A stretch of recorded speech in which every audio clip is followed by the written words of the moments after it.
All right. Hello, Joel. Hey How there. are you?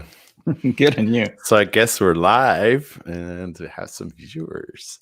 Yeah. So welcome everyone to our live stream. My name is Angel Rivera. I'm a developer advocate for Circle CI, and today we have the pleasure of having developer advocate from Red Hat's OpenShift team. His name is Joel Lord. Or Joel Lord. And yeah, today we're going to hack on some OpenShift and see if we can get some stuff working. Are we using Vue.js today? Is Yeah, that yeah, right? we'll be using Vue.js. Vue.js. We'll try to create just a skeleton app and try to deploy that over to OpenShift. Awesome. Or yeah. Yeah. So you want to introduce yourself a little bit, Joel, just Uh, to yeah, let sure. everyone know who you are? Well, you already did most of the introduction, but Yeah. my name is Joel. I work as developer advocate for Red Hat OpenShift. I've been there for about a year now. So I've been focused on OpenShift mainly, and OpenShift is Red Hat's distribution of Kubernetes. So that was completely new to me. I didn't know anything about Kubernetes a year ago when I joined, and it was quite a little bit of a steep learning hill there, but Yeah. but I managed to I'm getting more and more familiar. OpenShift is definitely an interesting platform for that. Makes it a little bit easier. And Yeah. yeah, yeah. Yeah. I've been, one of my main interests has been a lot around CI/CD recently, mainly because I come from a entirely fully developer background. So all of that DevOps things, and mostly on the ops side, is a Yeah. little bit tricky to me. There's a lot of things that I'm not familiar with, and a lot of things that I don't necessarily want to mess with a lot of the time. So it's nice to have those CI/CD pipelines that just takes care of automatically managing Right. everything. So I've been playing a lot with that recently. That's funny. So yeah, a couple fun facts about me and OpenShift. So back in like 2011, 2012, when OpenShift was kind of starting out, I actually used to contribute to the project and the team, and yeah, so I have a history with it, and I do remember, again, contributing to the project. It was awesome. This whole concept of back then, it was literally just infrastructure as code, which is was Amazon. Google Cloud was kind of around, but right there. But Amazon was definitely like the top dog. And then yeah, then you had platform as a service, which is what OpenShift was, kind of labeled as. So the difference between the two was with infrastructure as code, you have to maintain pretty much all the virtual machines, all the security updates. It was kind of like in the cloud native, I guess, sphere, the baseline, right? And then platform as a service, which was again OpenShift kind of category. Was an abstract layer above that, right? So you didn't have to manage the actual infrastructure on the back end as far as the OpenShift was concerned. You just manage that segment or the application, right? And you just wrote your app, and then you packaged it up into what they call the gear, and then you submitted that right up to the cloud. And then your application would run in the OpenShift platform as a service ecosystem. So those were the differences. I'm just going to give a historical, at least from my experience. So I know that with the advent of the popularity of containers, yeah, when OpenShift came out, the first version, there was a weird, like it was in a weird the industry was in a weird space because it was so new, and there was no real there was a couple options out there, and then no one really solidified or picked a standard. And then I started realizing and seeing all these other companies or competing and containers. There was a couple other, like CoreOS was around, which then got acquired by Red Hat, and they were promoting their Rocket container project, and then there was Container D, and then there was Docker, right? All these different things. And once I think Docker won out, Kubernetes then started coming on really strong, and then then it was adopted by pretty much all the cloud kind of provider slash platform as a service kind of providers. Yeah, Kubernetes seems to be the standard nowadays for container orchestration. Well, I remember for me when I saw that, the OpenShift team and project was like, all right, we're settling on Kubernetes. Then I knew, like, all right, Kubernetes is gonna kind of take off, right? This is gonna be the standard. And it turns out Red Hat is one of the biggest, if not the biggest, contributor to the Kubernetes project, right? Like, there's a ton of contributions made by that team. So Absolutely. Yes, so going back, like, going from that gear system to where it is today, is it going to be pretty cool? Because I haven't really played with it since I would say I was in the that middle kind of period where it was transitioning over to Kubernetes.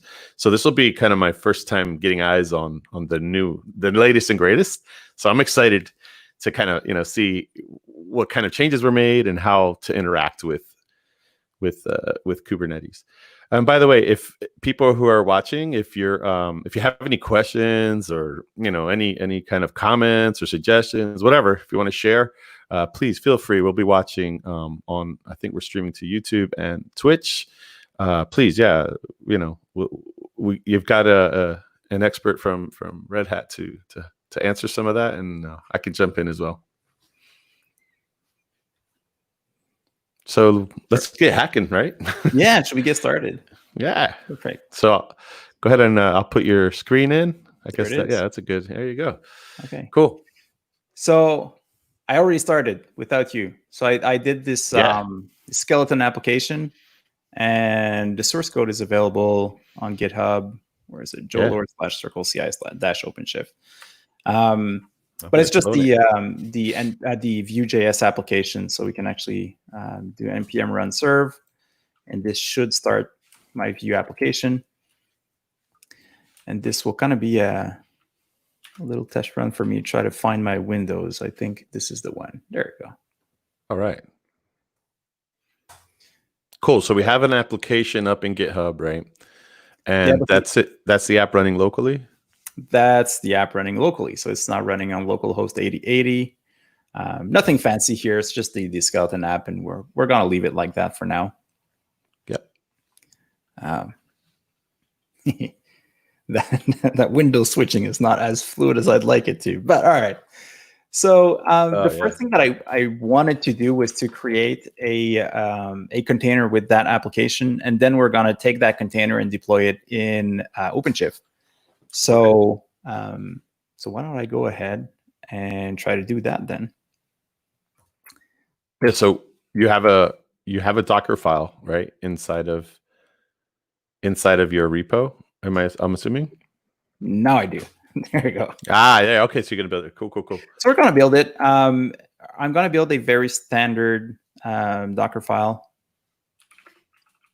Actually, there's one here, but that's not the one I want.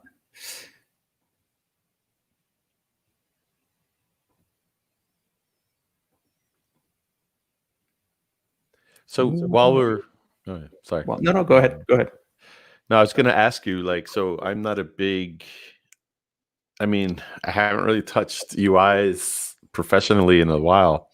And what's the benefits of using like a Vue.js over some of the other frameworks? Just curious. Each one have their own little perks, and they are all a little bit different. I personally really like Vue.js just because it's so easy to get started with it. It's all components based, and the syntax is relatively simple. So I've never built a very, very large Vue.js application. So I'm not sure how that would work. I know that Angular is very opinionated in how you do things, which makes it a lot easier for larger teams to work on a project, because then you always expect the same structure and the way that everything works.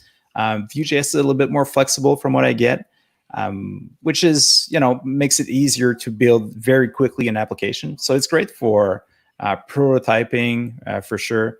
And I have a few applications that I did manage to get into production using Vue.js, but like I said, never really big applications. So that's about as far as I can go.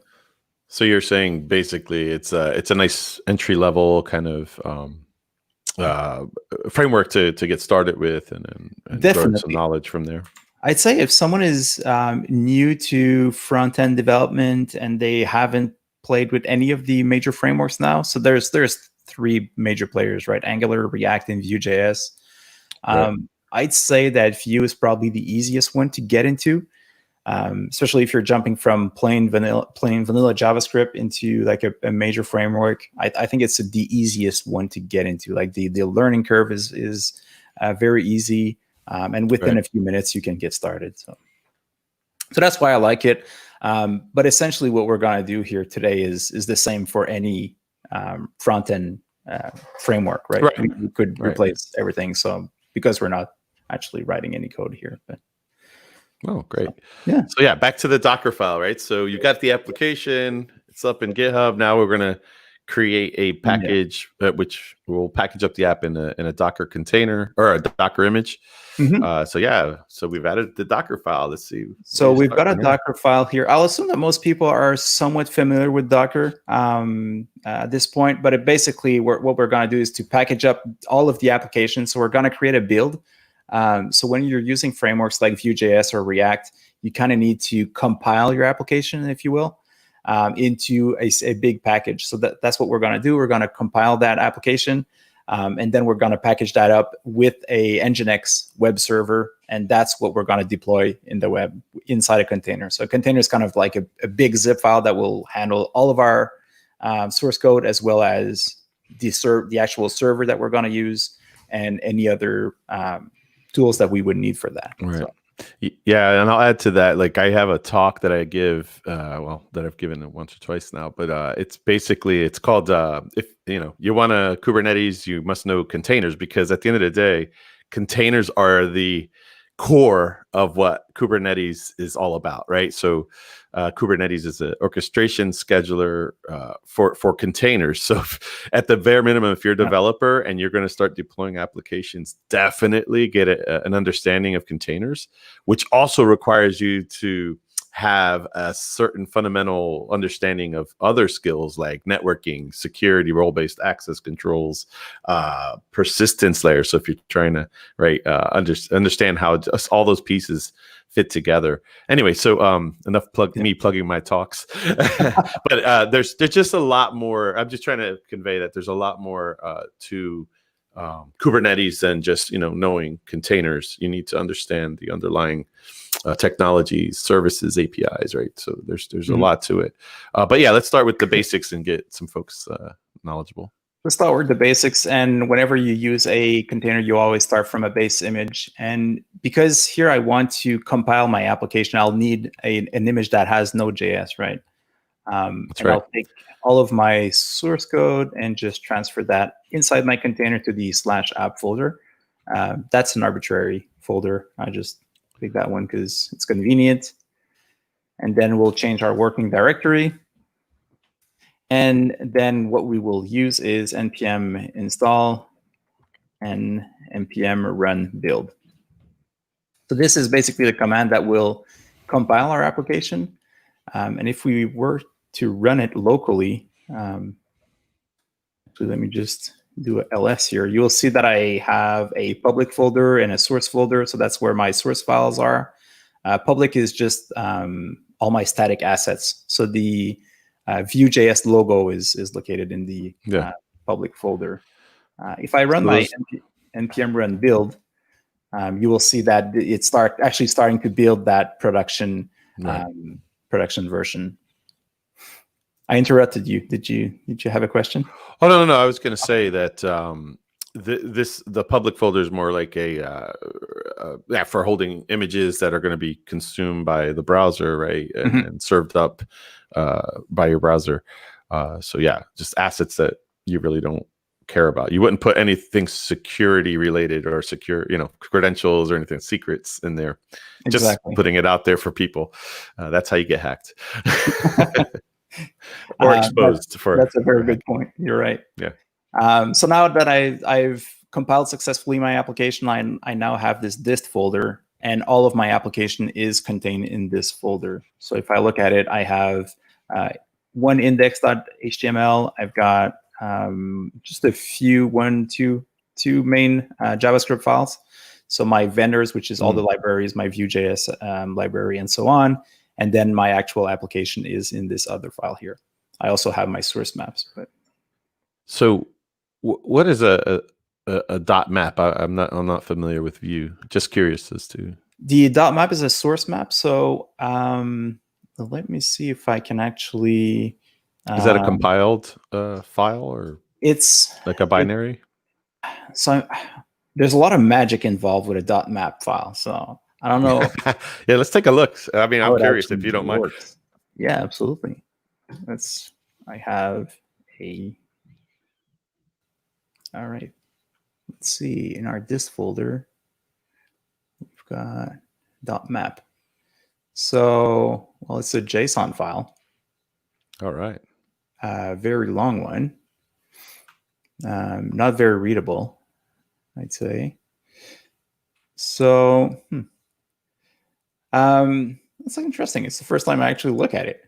So what this will do, though, if we go back to our Vue.js application here, no, that's not running. So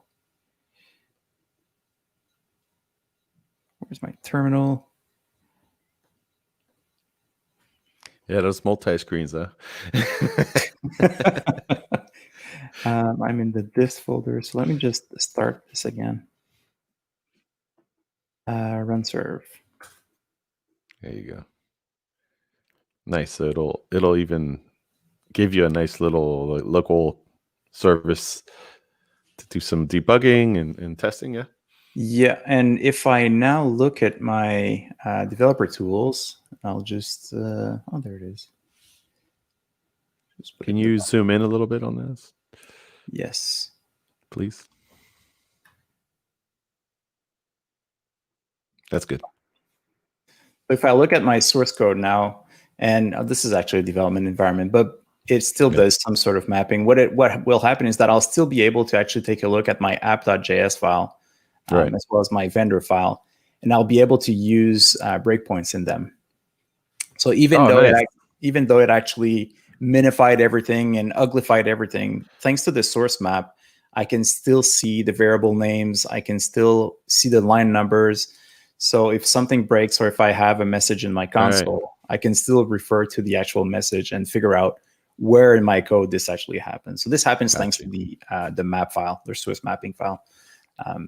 Well, that makes sense then, right? So if you're taking something and you're basically optimizing it so it'll perform well, how the hell do you debug it? And I guess that map file keeps that track of references. That's awesome. Okay, cool. You answered my question. Exactly. Awesome. Perfect. Thank you. That visual was way better than the Google search that I would have done. Yeah, it's all good. Thanks, man. Let's jump back into that Docker file and rip through. Yeah, assuming that I can find my window again. I need to find something by the end of this. By the end of this stream, I'll get the hang of it. Yeah. All right, Docker file. So the first thing I wanted to do was to create that, to do at that exact same step that I just did, right? To run that compiled, and then the output of that will be my official code that I want to deploy. So, and I can even delete that dist folder for now because I don't need that in my development machine, right? Right. One of the things that you can do with the most recent versions of Docker is to do multi-stage builds, and you can give names to the various steps in your build. So I'll start by this first container, run the npm install, run npm build, and that will download half of internet again, install all of the dependencies, running that build. But I don't want all of those files. Those are all unnecessary to me. So what I'll want to do is to have a Nginx server and just run the code from there. So that'll be much more efficient, and I'll only have the official compiled version of my application here. So I can start. So you're going to leverage, you're going to front this application with a Node.js, I'm not Node.js, Nginx, and then right, you won't need all of that source code to stand up like a Node server. And interesting enough, so are you building with this? I guess what you're doing here is because you have to get the node right for the building, and then you're going to copy over. So these are you're inheriting two different images. One for the purposes of building your app, and then the Nginx is going to be the basically the server, right, serving up your compiled application.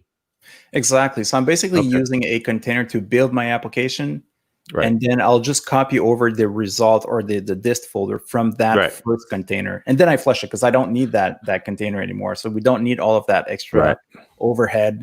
So we can just ignore that afterwards. So that's very convenient. Those multi-stage builds are very, very convenient for that. Right.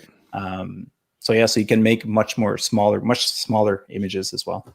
Right. Yeah, and the reason why you would do that is because you have to download these things, right? So like if you stand something up in a platform like Kubernetes still has to get that image from somewhere, right? Mm-hmm. And it does have caching mechanisms, of course, but if it's a new version, I just wanted to kind of explain that because this is, I don't want to say an anti-pattern, but for normal, I think most developers who are lightly using Docker, this is something new.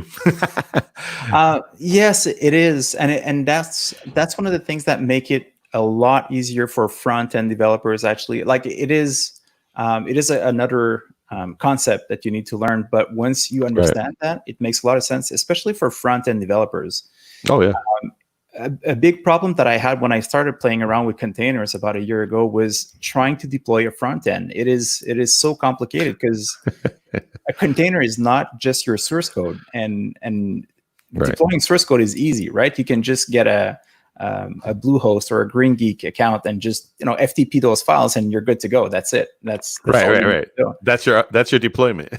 Well, exactly, and that's what I was used to, and it was a big change for me to try to go into the containers world and try to containerize my application. I'm like, well, what do you mean I need to ship a server with my code? Like, why would I need to ship a server? There's already. There's one there. Isn't Amazon like a big server? But yeah, so that is one of the complex things, and if you want to ship your application as part of a Node.js application, for example, well, you actually need to create an Express server that will serve your static files. So there's always that extra step where you need to add a server somehow. So whether it's an Nginx or an Express server that you'll add to your application, or whatever it is, but you need that extra step to build your application. With this multi-step build, which is a relatively new concept, it does make it a lot easier to create that. So basically, you're creating one container that will create your source code, and then you have another container that will actually be the one that will serve your source code. Right. And and again, just to clarify, you're just defining all of these steps inside of one Docker file, so that there's not multiple. And in this project, you can also have multiple Docker files that define, maybe if you want to use an Apache server or something like that, right? Like you could do that as well. All right, let's get back to it, man. Sorry, I'm going down this. No, that's perfect. That's perfect. But worst case, we'll do a part 2, and we'll stick to just providing I've been doing so many continuous. We'll do it. I'm down always. But let's do it, man. All right, so Nginx. All right, so we've got our Nginx, and what I want to do is to copy, and I'll use the -- from flag, and I'll say we'll use the files from the builder container. So from the first container, we'll use from /app/dist. So remember here, everything was in /app, and it created the dist folder. So I'll copy everything to the user share Nginx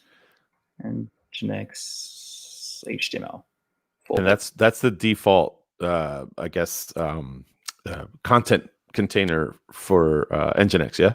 I believe that's the default folder from which Nginx will serve files. Nice.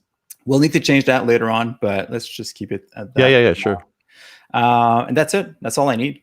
because really the only thing that I need for my second image is just to copy those files over to the default directory, and it will actually work, or it should work.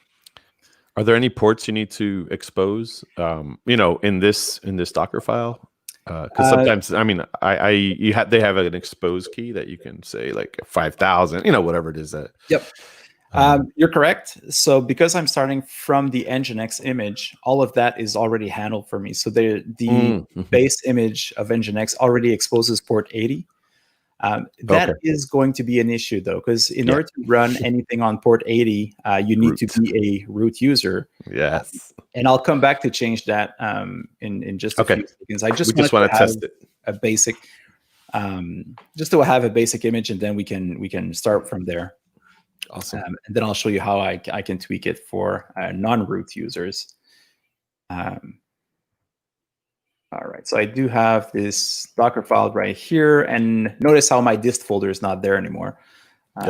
Now I can run a Docker build. I'll give it a tag. I'll just call it Joel Lord/CircleCI, so I can eventually push this to Docker Hub. And dot is the location of my Docker file, so it's in the current folder. So it automatically looks for a Docker file. And as you can see, Docker now starts to do all of the different steps. So I already had my node 14 cached. Now it's copying all of the files. It takes just a little bit longer than I would have wanted because I have all of that node modules folder that is now trying to copy. If I were to build an efficient image, I would remove, or I would avoid copying over all the unnecessary files like the node modules. So what you could do is put if you want to do it now and test it, is a Docker ignore file. Right. And that will always forget about that. And that will help. With that, you won't bring over that garbage. So it's like a git ignore. It's Docker ignore. Yeah. And then from there you can define the things that you don't want to copy over when you're building a container, or the things you want to ignore when you're building a container. Yeah, so I've removed the node modules. So try it again. See what happens. That's what my git ignore usually looks like. So we'll see how that works. Yeah. Run Docker build again.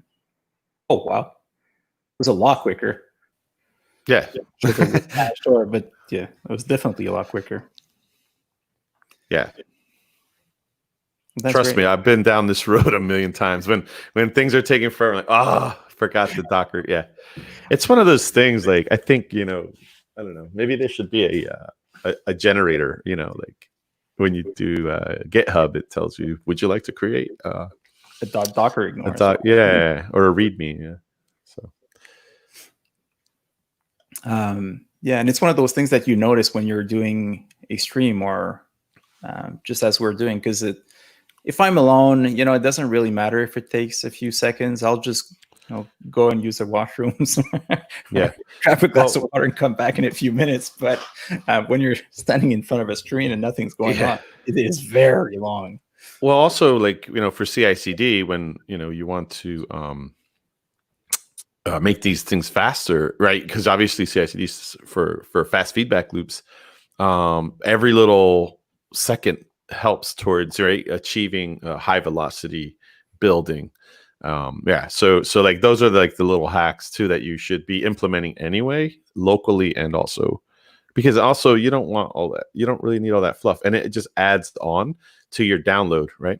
So just understand when you're doing development, it's fine. But I always have the mentality of treat everything as production, even your development box, for multiple reasons. But anyway. Yeah, it makes a lot of sense. Yeah. All right, we've got an image. Nice. So if I were to test this out, I'll use Docker run. And let's not run it in the background. I'll map the port 8080 on my machine to port 80. So as we said, it was already configured for port 80. That's right. Anything else? I'll just make sure it cleans up afterwards. Let's just give it a name. We'll call it. I have a hard time spelling CircleCI. Okay, and CircleCI OpenShift. and what was the name? Okay, I think I've got Docker run is, or Docker in general, always has so many parameters and so many things that you need to remember. But it looks like we've got Nice. running. Yeah. It will output the logs in real time, so I can go back here. And now localhost 8080 is actually mapping to Your container. to my actual container. So you can That's see great. that a request came in, and it looked for JS chunk vendors.js. So that's the built or the compiled version. We've got our JS file, so everything was downloaded from my Nginx Right. server. That's awesome. I'll need to stop that Docker container. I'm sorry, that one's a little bit smaller, but Circle CI OpenShift. Stop. All right. Good. So we're back. Can you do a Docker PS-A? I just want to see. Oh, well, you've removed it. So you removed it, right? You did a RM command flag in the So it won't even be there. That's fine. But what happens if you don't do that --rm flag? Well, you'll see how I'm a messy developer. So but that's right. Yes. So every time, just so everyone knows, if you're not familiar with Docker, every time you run a run command, it'll create a container. But if you don't use that --rm, which is a remove flag, or acts like a temporary container, then you'll have like this stuff in the background. It's a pain especially if you're interested in like, maintaining some disk space on your development machine. Exactly. I run out of disk space all the time, and then I have to go and clean up those all of those containers. One of my colleagues wrote a small script to do that. Like it'll just do an awk and find all of the different container names and just do a Docker RM on each one of them. And I keep losing it, so I'll have to ask him again soon. I just go on you can go on Google. There's ton, like even I think on the Docker site they even have now like a bash kind of here. If you want to remove unused, empty or exited containers, right? Yeah. And that also works with images too. In some cases, you get an image. Same for images. I mean, Docker. What is it? Docker images. Yep, the Docker images. Yep, and it should list. Yeah, look at that. And you have the disk space, which is even more scary. Like you can see, like I have gigs and gigs and gigs of images here. Right. Yeah, and that's so that's one of the things. Like when you're developing and testing and all that good stuff, you can have I would say you could have a fatter or a more weighty container, but when you're deploying to production, you definitely want to use as minimal and optimized containers. A lot of times folks are using like the APK and not APK, what's the one, what's the lightweight one? BusyBox or Alpine, is another one. But the problem with that is you have to install like Bash. So if you're using Bash commands, because they use, I think it's just straight up SH or something. So there's subtle differences that you need to understand. But in general, I think depending on what it is, but depending on the system you're running on, you definitely want to optimize for production. And then development, obviously, right? You have a fatter image because you have more tools or debugging, things like that, testing frameworks installed. Yeah, absolutely. So there's nothing prevents you from having Docker files for development and production. I've seen that on many projects, and then you can create your and then for your production, you would add that Alpine flag to make sure that you have the minimal version that you can for deployment. But as you said, it is a little bit trickier if you want to go and there's something not working in your container, and you do need to go in and I don't think it even has like the basic network tools like ping and things like so. You have to install their own package, very, very minimal. So you can't log into your container and try to do some debugging in there. You really need to have like a regular container if you want to do it. Part of it is also security, right? So the less libraries you have, the lower the attack surface, or right that someone could have. So if you have a vulnerable tool installed and you're running this container in root and somebody gets access, then he can break out of that container and Yeah, do some absolutely. damage on the host systems. That's a valid point. I never thought about that as well. But from Yeah. a security perspective, it makes a lot of sense too. All right, man. Let's see what we got next coming up. So we've got a container in our container. It's built. I could go ahead and push it. There's just a few tweaks that I'll need to do, and I already hinted on that.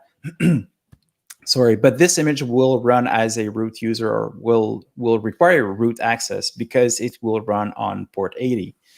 And OpenShift will not let you run a container that runs as root unless you start doing a lot of tweaks in OpenShift and start giving permissions to OpenShift to actually use it. But out of the box, it doesn't let you, and there's a good reason for it. So it's a lot easier to actually tweak our image than trying to bypass all the security processes that are in place, right?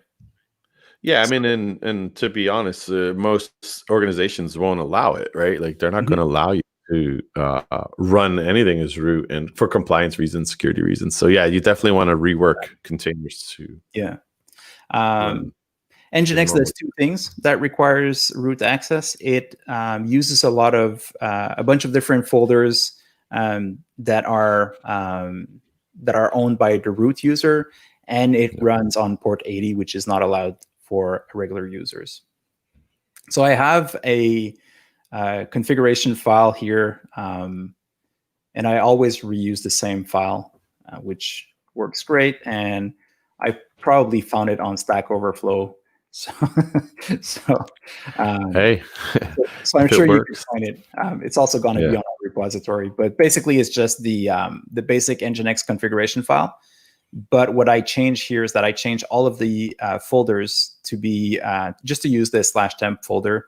It makes it easier. Everybody has access to /temp, and then my Nginx can run as a non-root user. The other big difference being that I'm now running on port or listening to port 8080 instead of the port 80 that was there by default. And I will create a /code folder. So instead of using usr/share/nginx/html, we're going to run or put all of our source code in the /code file, /code folder. And I also do the routing for the route. So with that little command, it will try to run everything against index.html. So if I try to access, my application / whatever, it doesn't do anything right now, but /hello world, it will redirect to use the router on index.html. So Vue.js has a built-in router that can be used. Right. So it kind of just redirects all attempts to anything but. So I do have it will redirect to index.html. So I've dabbled with Nginx quite a bit, and I can tell you that I think one of the ways you can get around these problems you're having as far as access is creating an Nginx user, or at least giving that user, because there is a service, and I'm not sure about this container. I've never used the Nginx container, but there might be already a user in a group, in there, and you can in your Docker file you can actually give permissions to the exact folder. So if you use the default Nginx container user, then that will help you, you know what I mean, with those problems. So you don't have to do temp, even though, like, I think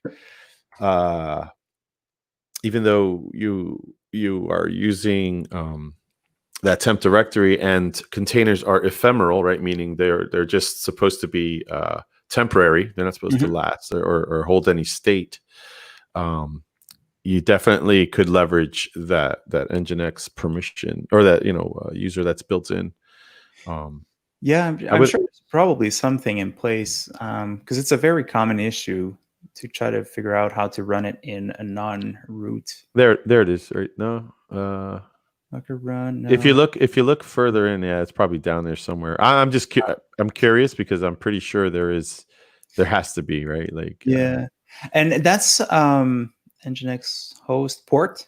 They have port.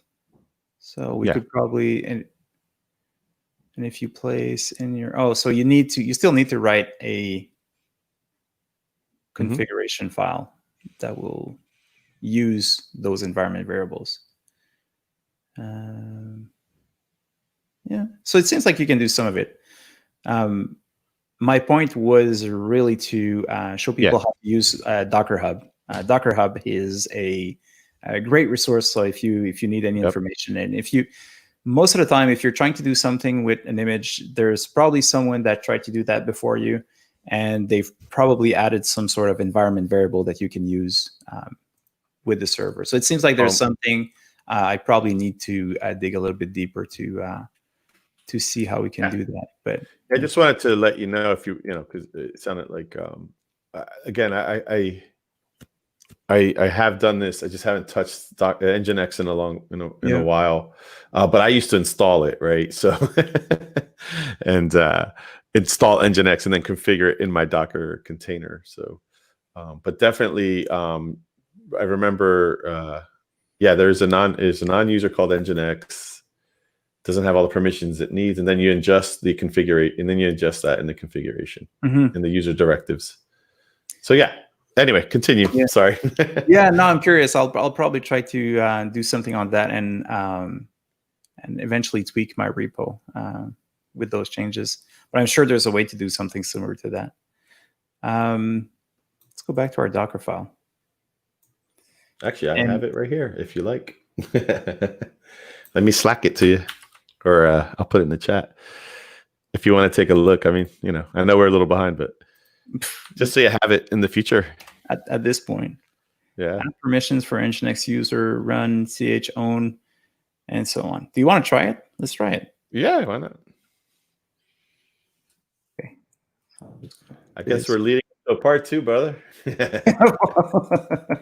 Yep.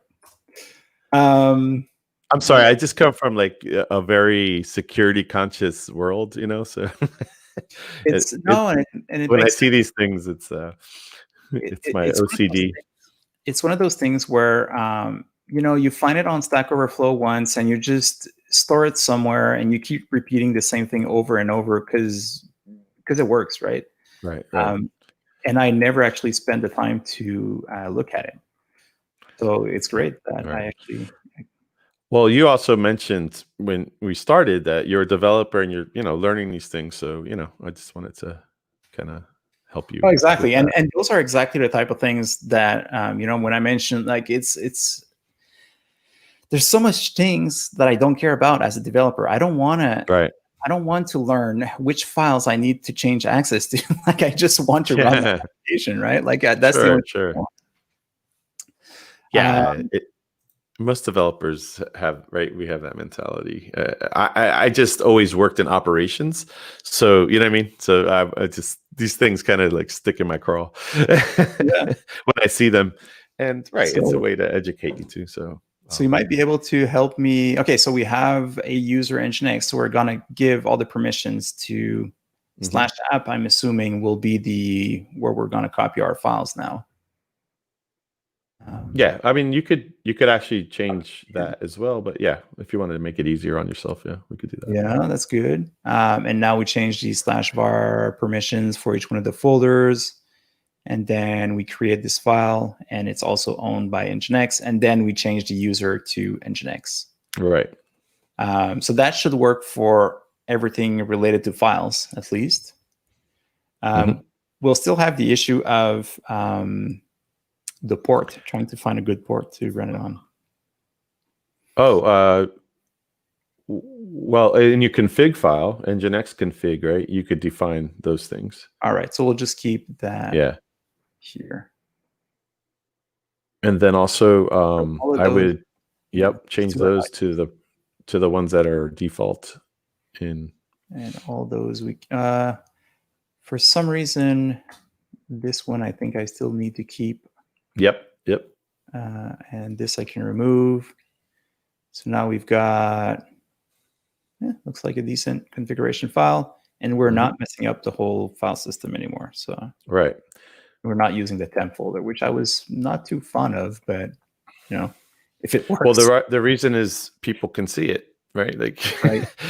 So, in my opinion, that's like, whoa, why are you running a root? You don't need to run root because everything's exposed. Anyway, you're good to go. It seems like we've got pretty much everything now.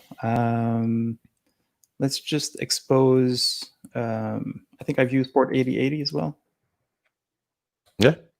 We've got, and then we switched to our user. And I would put that expose at the close to the end. Yeah. Yeah. Get all your real work done, and then yeah. And then, do I need anything else? No, I don't think so. I think that's it. Let's try this. Yeah.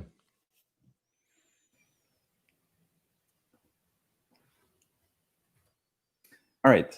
So I've got my Docker file here. We'll use Docker build. Arrow up, right? Is that? Arrow up. Oh no, you got it. Yeah. There you go. All right. So it should run the npm install again. So it will recompile this whole application, and we'll see if that works. The nice thing is in Circle CI, when you're building this, when your CI is building this Docker image for you, we have what we call a caching mechanism. So that npm install, like you run it the first time, it's going to be on your first run of that build of that project. It will take just probably be a lot faster since it's not on a laptop and the connection. But once it's run and you cache, you save it, you restore it on every build. And the other things that will change are the bits that have been updated, since the last build. So these things become really, really quick in Circle CI's platform. Yeah, of course. And as soon as we have those pipelines built, it makes it so much easier to because then we won't have to do that manual build anymore. Right. We'll just make sure everything is automatically built. It's still working. Yeah, no worries. So yeah, that's great that hopefully we were able to fix this, and then we'll give it a test and see, right, get you nice and secure and at least properly configured. Normally I just run the apps in their native form with no Nginx because when you deploy them to let's say an OpenShift, they already kind of have a load balancer in front, right? Oh, you have an error. No, oh, we didn't make the no, we didn't MDR MK. So cannot oh, you have to make the folder. Of course. All right, let's do it here as a separate one. mkdir/app, and we'll need to do a chown, I guess. Or you could just add it to the. Actually, you're doing it there. No, you don't need to do that because you're doing it in the next line under it. All right. Just put the mkdir in front of that chown. You'll be fine. Yeah, make it a little easier. Oh. Or you could just put a new line. I mean, to make it cleaner, readable, put that chown. You know how it is, really right? Bugging me, but I didn't want to be that bad. No, you got to do it because when you're maintaining this shit, right? You got to. All right, perfect. That little bit of effort now will save you a lot of aggravation in the future, right? Like, oh, what's wrong? Oh, there it is. All right, let's run this again. Yeah.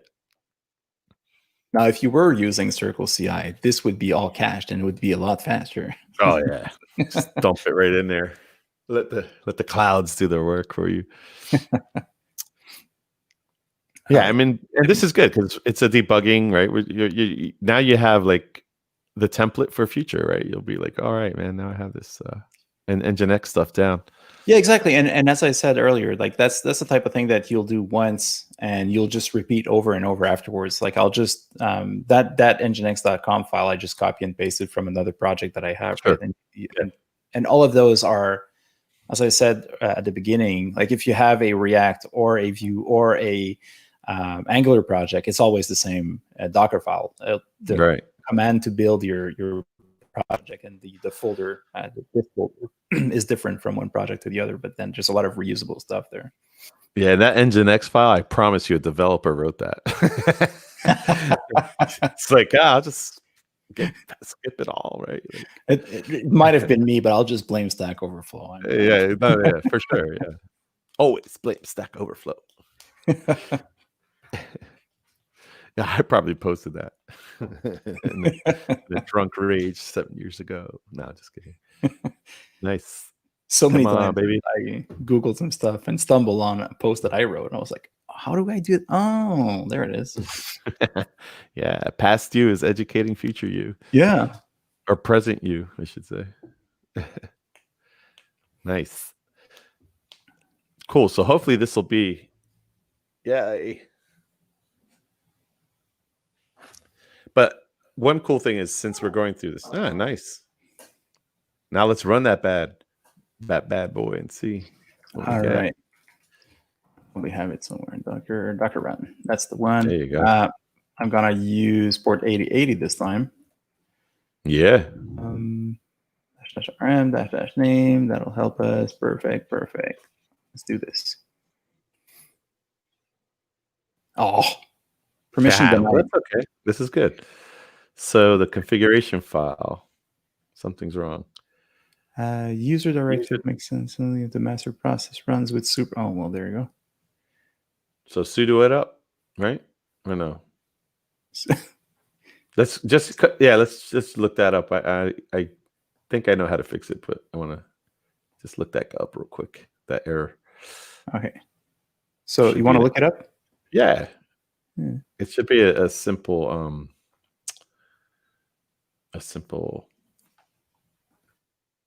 fix. Installed Nginx as root. No, I can't get permission. No. Run Nginx as non-root. So it's like, Can you zoom that in a little bit?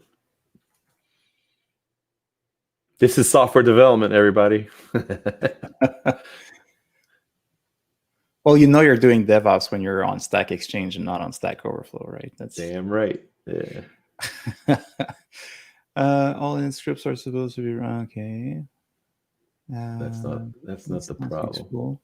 If anybody out there watching has a solution, feel free to. There you go. No. There it is. Directive makes only sense if I think that's the exact message. Ooh. No official answers.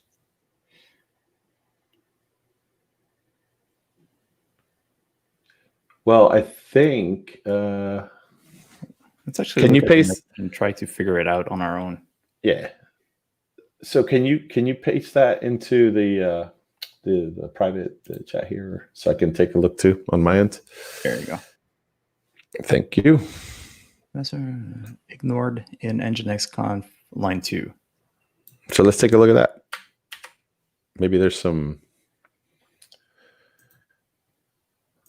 Actually, yeah. There's nothing on line 2.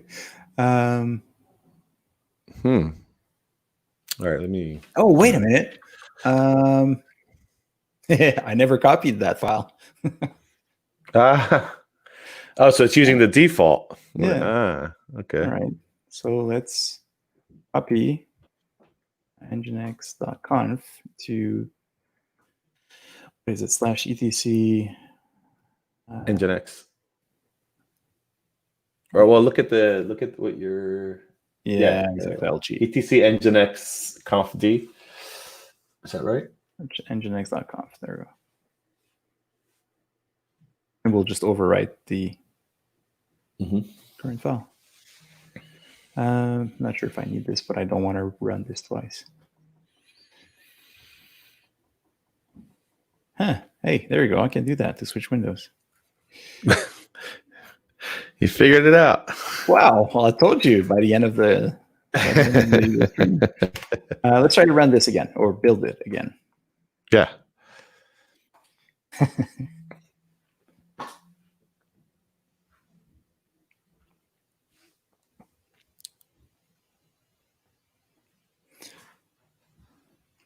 And there we have our npm install running again.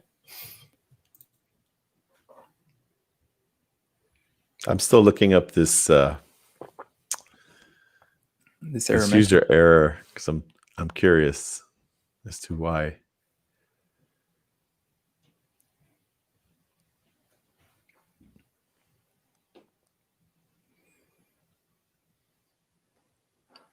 So did you find anything? Nope. Same thing you found. Just looking at it. Non-root containers to show open. I think Bitnami was the original one that my original reference. Yeah. There you go. It's definitely, I think you didn't bring that file over. Excuse me. So if you look at the default Nginx container, you know what I mean? It uses the container file. But anyway, that's a good point to make, that, you know, sometimes you're going to run into these configurations of the server, which, you know, might be a little easier in Express or something like that. But if you're going to run these things, actually, we could, we could take a look at the original configuration file. yeah, you're doing a IT run -IT and then bash it. Yeah, dash IT D. No, IT. Take the D out because then that'll run as a daemon. All right. Yeah. Um, just put your map image ports, anything. Yeah, just Nginx. Yeah. RM. Don't forget the RM. Otherwise, I'll have another floating image somewhere.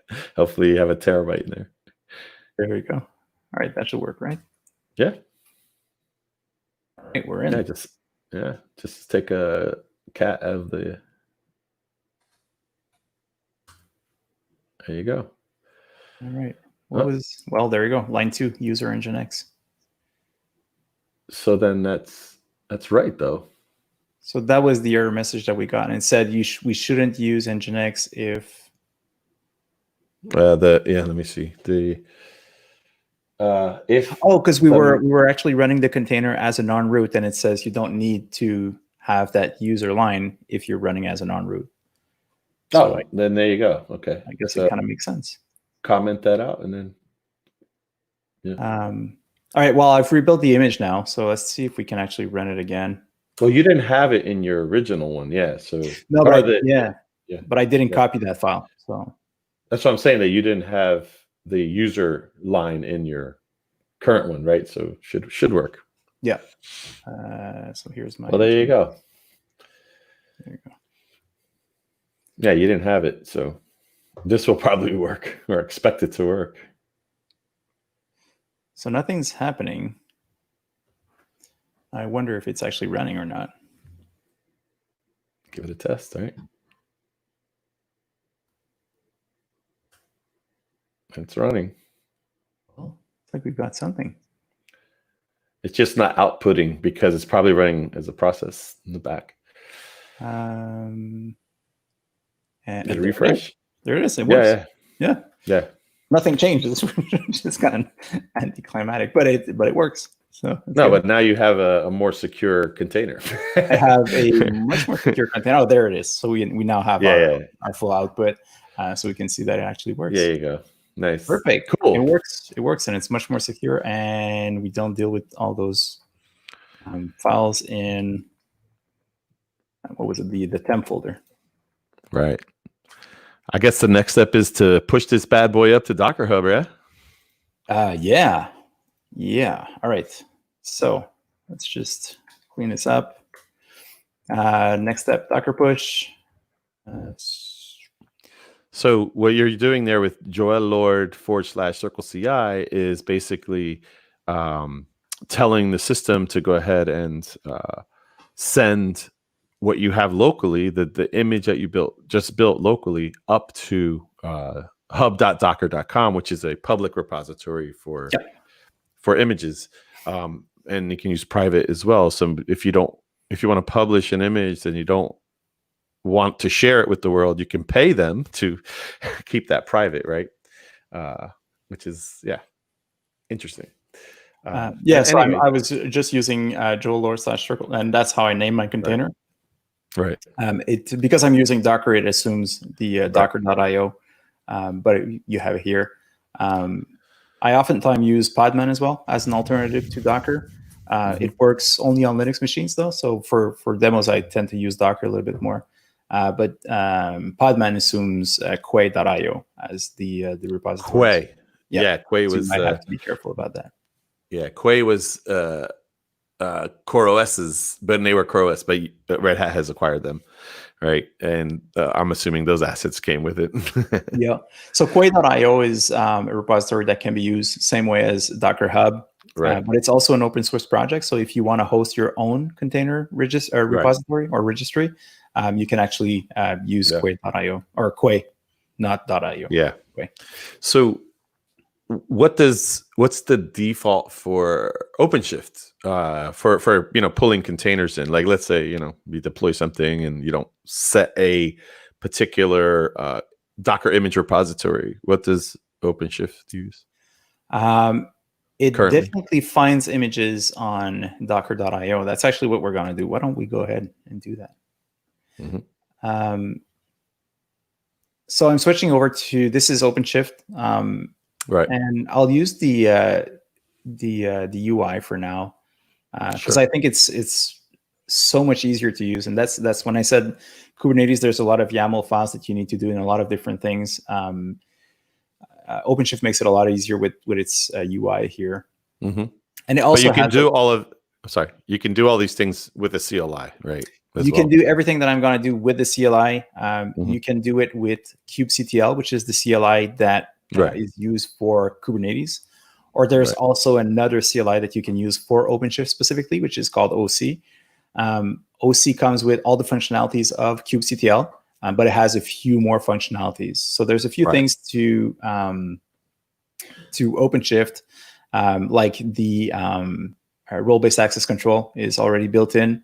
Right. So I can log into this, and this is this is a cluster running on one of my colleagues' machine in the basement somewhere. So I'm heating him up right now. It does require kind of a decent machine to run it. So he has one in his basement. So that's the one I'm using. So I have access here, so I can actually log in, and I can only see my projects. So different projects or projects that I've worked on. They're available to me and only to me, and he can't see them, and I can't see his projects as well. Right. So that's very convenient. There's also an admin user. I think I can see the admin side of things, but I don't have all the accesses. So I can't see a few of the different things that are installed, but I won't be able to install an operator, for example, which is just a way to install different applications. Yeah, those are like higher, or I would say like host level platform, right? Like OpenShift platform services, like kind of controls. That's probably why you're restricted, because you have your own workspace, even though, right? Like, yeah, exactly. And most of these need to be installed like at the cluster level, so you need an administrator access there. That makes sense. I spend most of my time in the developer space here. Another thing that comes out of the box from OpenShift is that you have many projects. So instead of having everything running inside one namespace, there's namespaces in Kubernetes that you can use, but OpenShift makes it a lot easier to create different projects here. So yeah, that's one of the things that I struggle with within Kubernetes is keeping keeping track of all that stuff. And then the namespace just gives you kind of isolation for specific instances of your apps. So like you can run, let's say you want to have a project that's production, right? Staging or some other environment. You can run that same image that we just built in 3 different projects. And they'll be completely isolated, don't even know about each other really, right? Unless you make that happen.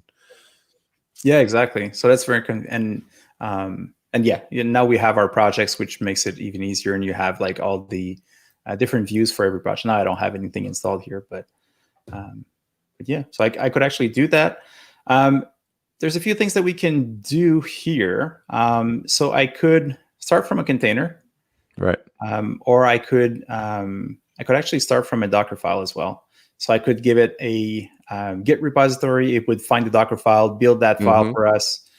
So do part of that automation for us already. But we have that container built. We can go and deploy an image, and it was Circle CI. That was the name of the image. It's going to validate, and it found it on Docker Hub. So I'm not sure. I'm guessing it would have found it on Koi.io as well, but we have it here. Well, it says create. Yeah, you can. Yeah. Oh, you get the image secrets. So yeah, you have to log in and authenticate. You've already done that, obviously, right? So, which is good. You don't have to give up your creds. You know what I mean? Yes. Well, yeah, and mine is on a public repository, so it doesn't need it. But right. I you have would the need to Docker create. file, right? Yeah, you would need to create some secrets if you wanted to pull them out of a private repository. And that's probably where Quay is involved. I think maybe, right? Like, yeah, you might because be you right. would. I've Yeah, never actually 'cause- tried it. But. Yeah. Anyway, yeah. So there you go. Yeah, there you go. Creds. Yep. Yeah. And you've got a registry, so that's my That's address. yep. But you could put in. So if everybody pauses the stream now, they have my home address. So you can actually use the address. So if it was on Quay or Docker Hub, you could change. Luckily, there's only 3 people on, so and they're nice people, I'm sure. Right? Like they're not going to do anything bad. Plus I'm in Canada. That might be a long drive for many people. Right. All right, so I'll just keep all the defaults. It will also create a route for me. That's another OpenShift thing. The concept of a route. If you're using Kubernetes, you need to create an ingress, which will end up with the same result in the end. But it's a little bit easier to use routes. We can get Jeremy to blur out your address. I'm sure. He loves to video edit. All right. Mark it 1 hour 8 minutes, and when we had that breach. I think it's just the street data, so you still need to find the city. You just doxed yourself. No, I'm just kidding. So what are we doing here? So so the next level, you created a project, Circle CI OpenShift. All right, so and now so when you created the project, you defined the parameters of the project, like, hey, I'm going to use this particular image, and it's going to be the image that we're working with. And then the next step is what? Well, so if you look at it right now, and this is our deployment. So if you're somewhat familiar with Kubernetes, you've got deployments, and we can actually take a look at everything that was generated. So in Kubernetes, you have to do everything through YAML files. And this is the deployment configuration that I've just built. So there's a lot of automated stuff in here. We've got all of our labels. And then we've got our spec, which says, well, use the one replica. So it will have one instance running. And there's the image right here. So it tells I have to use that image.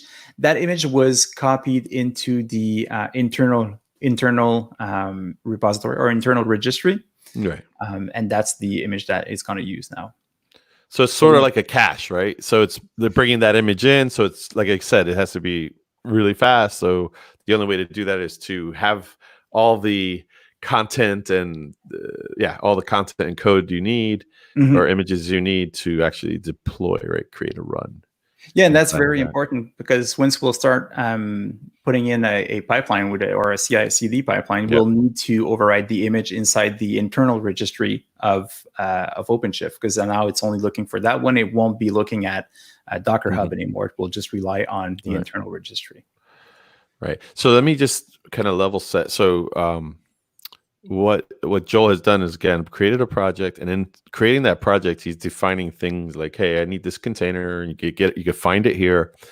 And then in order, so you set up that project, the next step would be to create what we call deployment, which is obviously throwing the application into a runtime that will be exposed and used, right? Yep. So these are all kind of configuring the project now. The deployment is what we're working on, and he's just showing you the raw code that the system generates for you. Otherwise, you would have to write these all out by hand, right? And then I don't know about you, but I have a question for you as a developer who's kind of new to DevOps.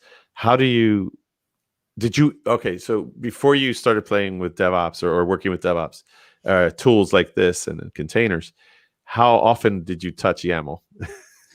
I never touched it before. Right. And my point is, I'm still struggling with it. Right. So my point is that, for developers who are not familiar with DevOps or just starting, to play with tools in the DevOps sphere, definitely start looking into YAML, understanding what it is, because it's the de facto kind of data structure. Because that's what it is. It's a very declarative data structure. It's similar to JSON, to be honest. But again, the YAML parser has some extras, right? Rather than the JSON structure, and it's designed to be an easily human readable data structure. So just so folks know, if you're going to work or play in this container world, in the Kubernetes world, in the cloud native world, definitely have a fundamental understanding of YAML, because it's a skill that will pay out in dividends later on. Yeah, absolutely. Fun fact: you can actually use JSON files with Kubernetes if you want. Yeah. But then you're just going against the rest of the world. And if you actually have an issue, or you're trying to figure out what's wrong with your project, or why isn't something being deployed, then all the information you'll find will be using YAML. So it's just so much easier to actually convert to YAML, and it's not that bad. But there's a few little things like those arrays. I just always have a hard time figuring out. Yeah. It's like a list, right? Level or the other, and it's got a markdown feel when you're making lists in an item. Yeah, for sure. I mean, there are some, I believe me, and then there's spacing involved too. So if you don't, it's like a markdown Pythonish kind of feel, right? Like if in Python, if you don't have enough spaces or equal amount, it's going to take a dump on you and tell you, hey, I don't understand what the hell you're doing. You have indent problems, whatever. But one thing I will say, this YAML, gets serialized into JSON on the back end anyway in Kubernetes. So when it's living in the Etsy system service, it's all JSON anyway, right? Serialized. So yeah. So it makes sense that you can do both then. Yeah. The API is right, and then Kubernetes built API kind of first. APIs are first class. So yeah. Anyway, sorry. Yeah, didn't mean to sidetrack you. So that's what we did. Basically, we've built a deployment. A deployment will tell Kubernetes, well, we want to have a certain number of pods. Pods are the basic unit in Kubernetes. Yeah. For those of you who are not familiar with Kubernetes, once again, you can, for all intents and purposes, just a pod equals a container. It's not exactly like that, but it's close enough. In most use cases, you'll have a single container as part of or inside your pod, and so you can basically imagine as just being one single container. Right. So a pod is literally just a label or a wrapper around one or more containers that serve a specific purpose, right? Just like we were talking about namespacing for different kind of services. That's what a pod is. So it's a grouping of containers that serve a specific purpose, right? So there could be a pod for this app. There could be a pod for maybe a version of my app that I'm running that connects to this app, right? So just so people know, right? I always say it's in the hierarchy of things, it's the lowest object in Kubernetes, right? The core, like I said, Kubernetes orchestrates containers, and that's what pods are, basically a grouping of those containers. Yeah, exactly. It's like the smallest building block in Kubernetes. And most important. And the other thing it also created is a service. So when we have a deployment, you can have more than one. So right here, by default, it told Kubernetes to use one single replica of our pod, but we could have multiple replicas as well. So we could have, say, 3 pods that will be running at the same time. But then how does Kubernetes find those different pods? It uses a service to do the load balancing and to be able to find all the different pods and redirect the requests to those various pods. So that's where the service comes into play. And a service is, once again, just a big YAML file, which does all of that redirecting and so on. Oops. Well, yeah, the services are like, that's one of the beauties of it, though, is, you know, you can deploy, and the Kubernetes has primary and worker nodes in the cluster. So these are all hidden from you with this OpenShift. Actually, pretty much any Kubernetes, right, dashboard. But basically, you have these primary nodes that have these services, and it's called the control plane. So those primary nodes are basically the brains of Kubernetes, looking right, and they know, all right, I have this service, I know where to send it, the traffic to it, right, and that's where you would stand up like this. I guess it would be a load balancer, right? Service. Yeah, awesome. So I'm sorry, man. Let's just jump in, because I have time. By the way, if you, Joel, if you need to, if we can do like 2 hours, I have a bit more time. We're still good. All right. So now I've deployed it. You can see there's a big red circle. That's not good. So I've got an issue here. And the image. So for some reason, my image is still trying to do something root as a non-root. That's okay. You have 2 things, right? Is it those two? Yeah, those 2 folders need. So we just need to find temp. Yeah, we just need to change mod those in your container. I think just add those as a permission. I would just add the cache. Yeah, so add a line for those. We'll have to go back here. Is it already there? Var cache Nginx. It is. Yeah. Oh, -r though. Oh, it has a -r. Okay. Dash client _ temp was Yeah, that should work then. Let's also add it just all right, to be on the safe side. Or is it on the cluster? Maybe, I don't know. It should work though. Now that's a container error, right? The logs. It's a container error. Yes. Okay. I tried to change it. Oh,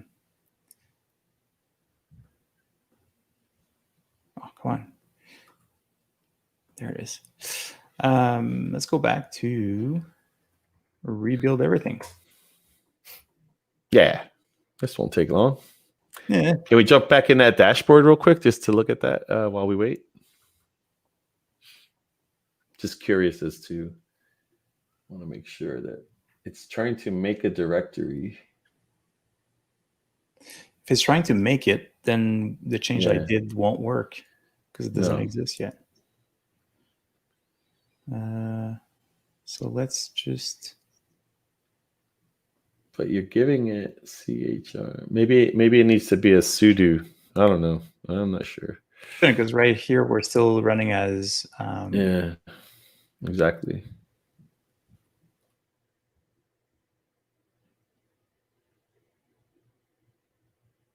But it still won't have access, even. But then even if you do that, yeah. Can you send me that log? I can take a look too. Sorry, what was that? Can we just look up that log error and do a search for maybe that there's something simple that we overlooked? I'll paste it to you so you can actually do some research on your own. Yeah. And OpenShift Nginx permission problem seems like exactly. I think it might be the host, because the container worked. The container worked. It's definitely a permission error due to the fact that it's running. No, it says in the Docker file. Yeah, you're looking at the same one I'm looking. All right. So, all right, but this, yeah, run. I was using. Okay, use another image. Well, it's not gonna fix the problem. Oh, so there it is. You have to. No. So, try a chmod 770. It looks like for that cache nginx and var log. Because I think you're using. I wonder if we need to do that line as well to actually start it as the user. Oh, right. yeah. Well, it doesn't hurt to add it. So yeah. Right. Okay. So what was the? I'll just add this one. What's the other thing you mentioned?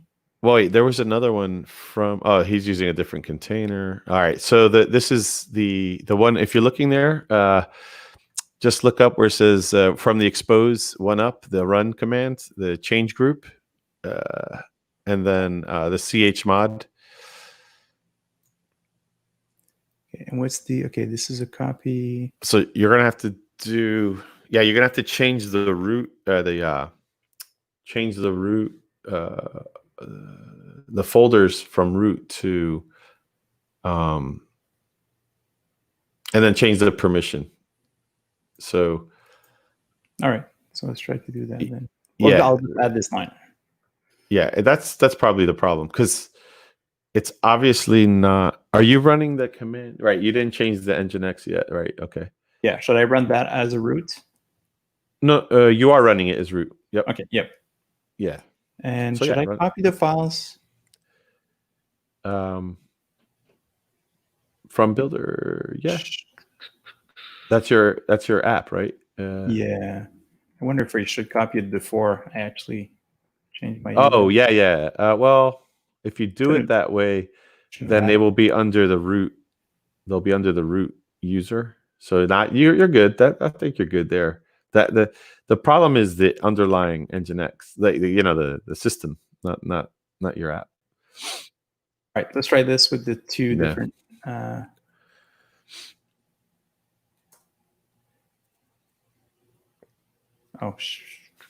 was an error there. Can't access blah blah blah. No such file directory, because that's the line I added earlier. Oh yeah, get that out of there. I did that.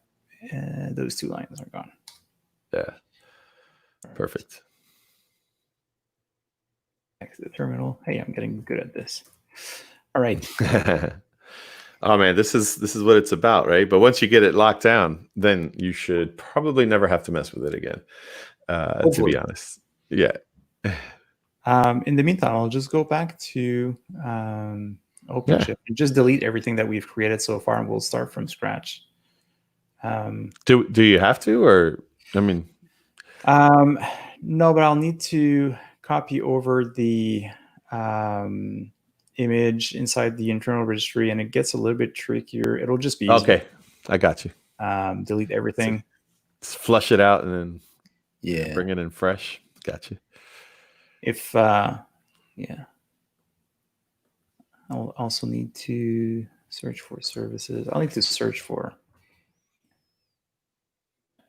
Oh yeah, I mean the OpenShift platform for sure like eases a lot of like the underlying Kubernetes stuff that you would have to do manually, right? And then it gives a lot more context to manage deployments for sure. That was one of the reasons why I was a big fan. Plus, it definitely makes everything easier.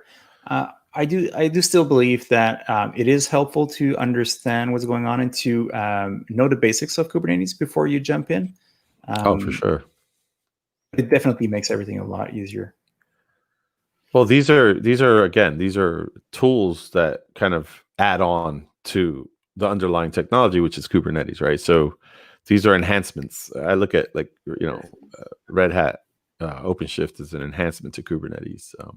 These are designed to help you manage your day-to-day operation of applications a lot easier.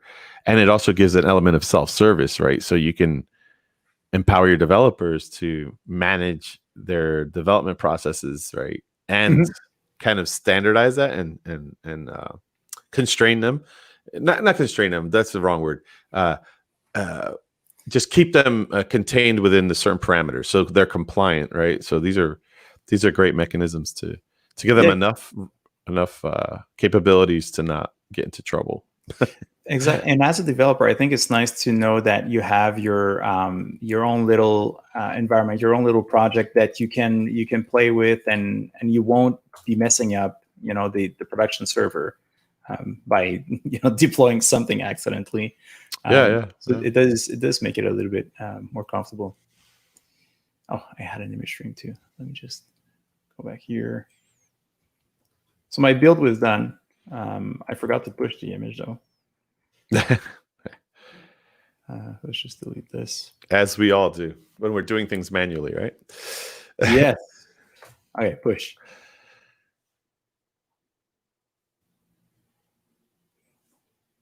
And there it is. Okay.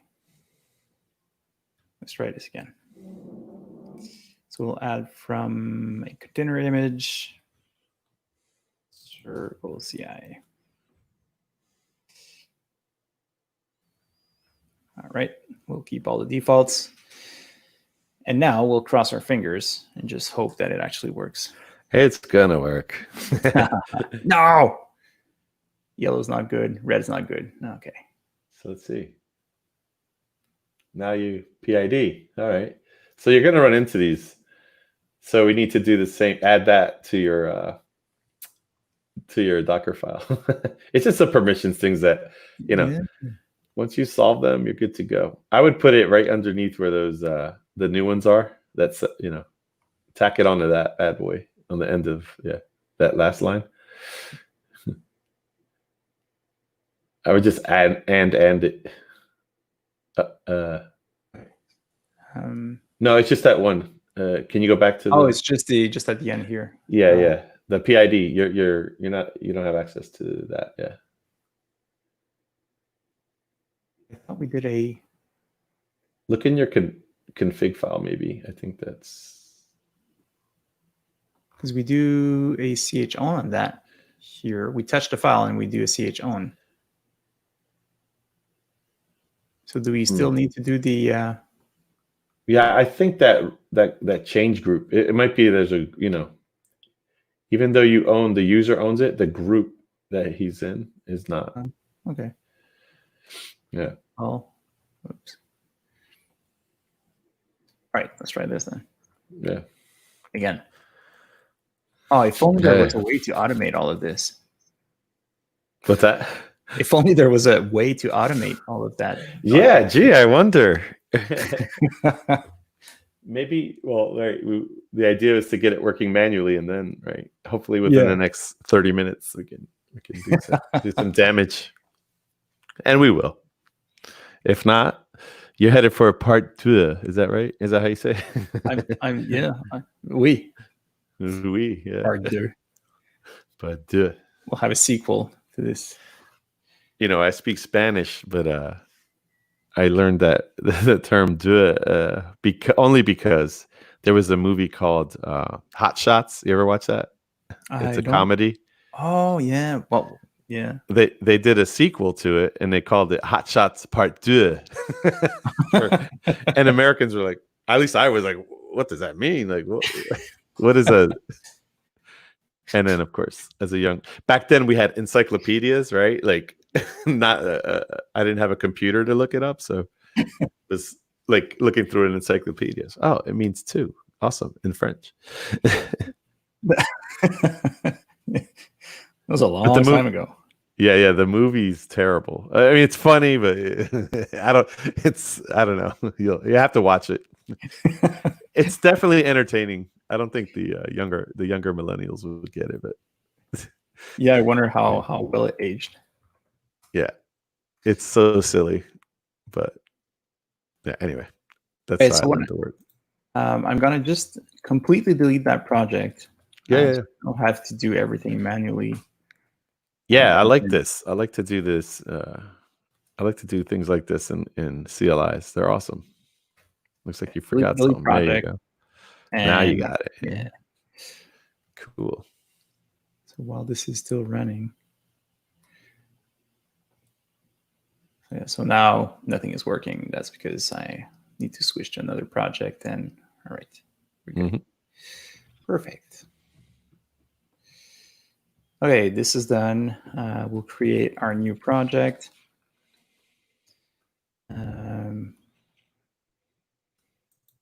Triple CI OpenShift. I'm getting lazy. Let's see if we can actually switch back. Oh, I forgot to push. That's all good.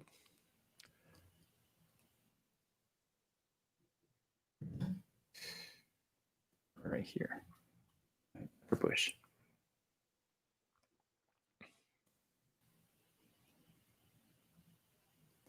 That was easy. Yeah, it's getting there. Let's see if this actually worked now.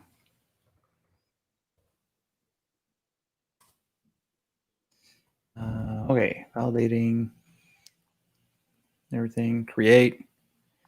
Let's see. Oh, come on. It's blue. That's good. I'm so hot. I'm sweating here. Hey man, it's only a Twitch stream, and there's 2 people, and one of them's Jeremy, I'm sure, or my mom. I'm not sure, so don't worry. All right, looks like we've got something. Oh, so close. There's one little thing that we'll need to change here. It's actually trying to access port 80. If I try 8080, will it work? Probably not. Let's go change our route here. Right. So what happens is that okay. You got it. Yeah, so because we use the base image Nginx, it was by default it was using port 80, and it exposes port 80. And what OpenShift tries to do is to find the default ports that are exposed, and it will try to expose those. So I need to actually override the default here. Right. So it was a OpenShift platform configuration, not the application itself. Yeah, exactly. So if I go back to my application here, you can see that it exposed the 2 services. It found that in my container, it had those 2 ports exposed. And my route, when it creates automatically a route, it automatically tries to map to port 80. But there's nothing working on that port right now. So we could actually remove that port here and just keep this one.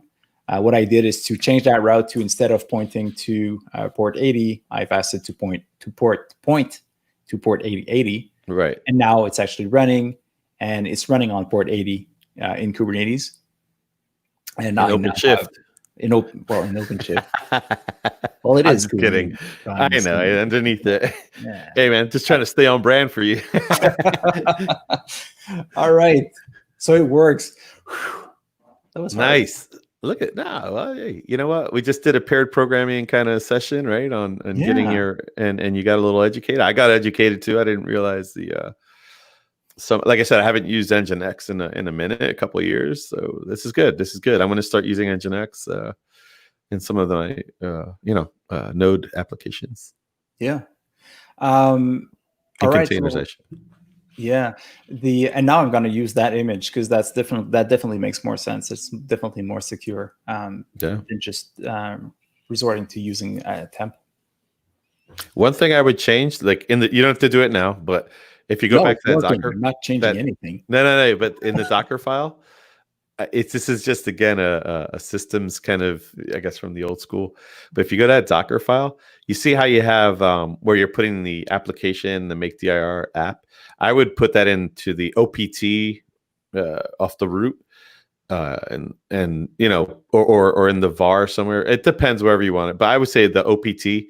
That's a more fitting kind of place for like applications that are built by a specific developer. Put them generally standard / OPT off the root of your file system, but that's for future you can research that later.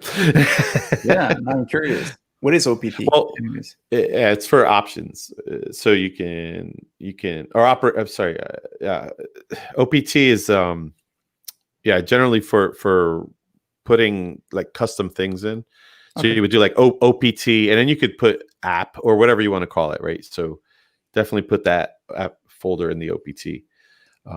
I thought etc just- was for everything else, just because etc So is always etc kind of is rough for me. Like, yeah, etc is for any kind of host OS system services. yeah, Right. And then, but if you're going to run an app, I would suggest you just use /OPT/app later on, right? Like in the future. no, I'm not touching anything. No, yeah. Now that it's working. So I'll definitely fix that. All right, so we've got an image. Yeah. I guess the next step would be to use, because now everything works. It's just annoying to do that manually all the time. And if I want to do a change in my application, I wouldn't want to redo all of that build process again. Right. It's annoying, but it's also slow. Right. Like that's one of the points to this as well. So you're gonna push up everything up. Nice.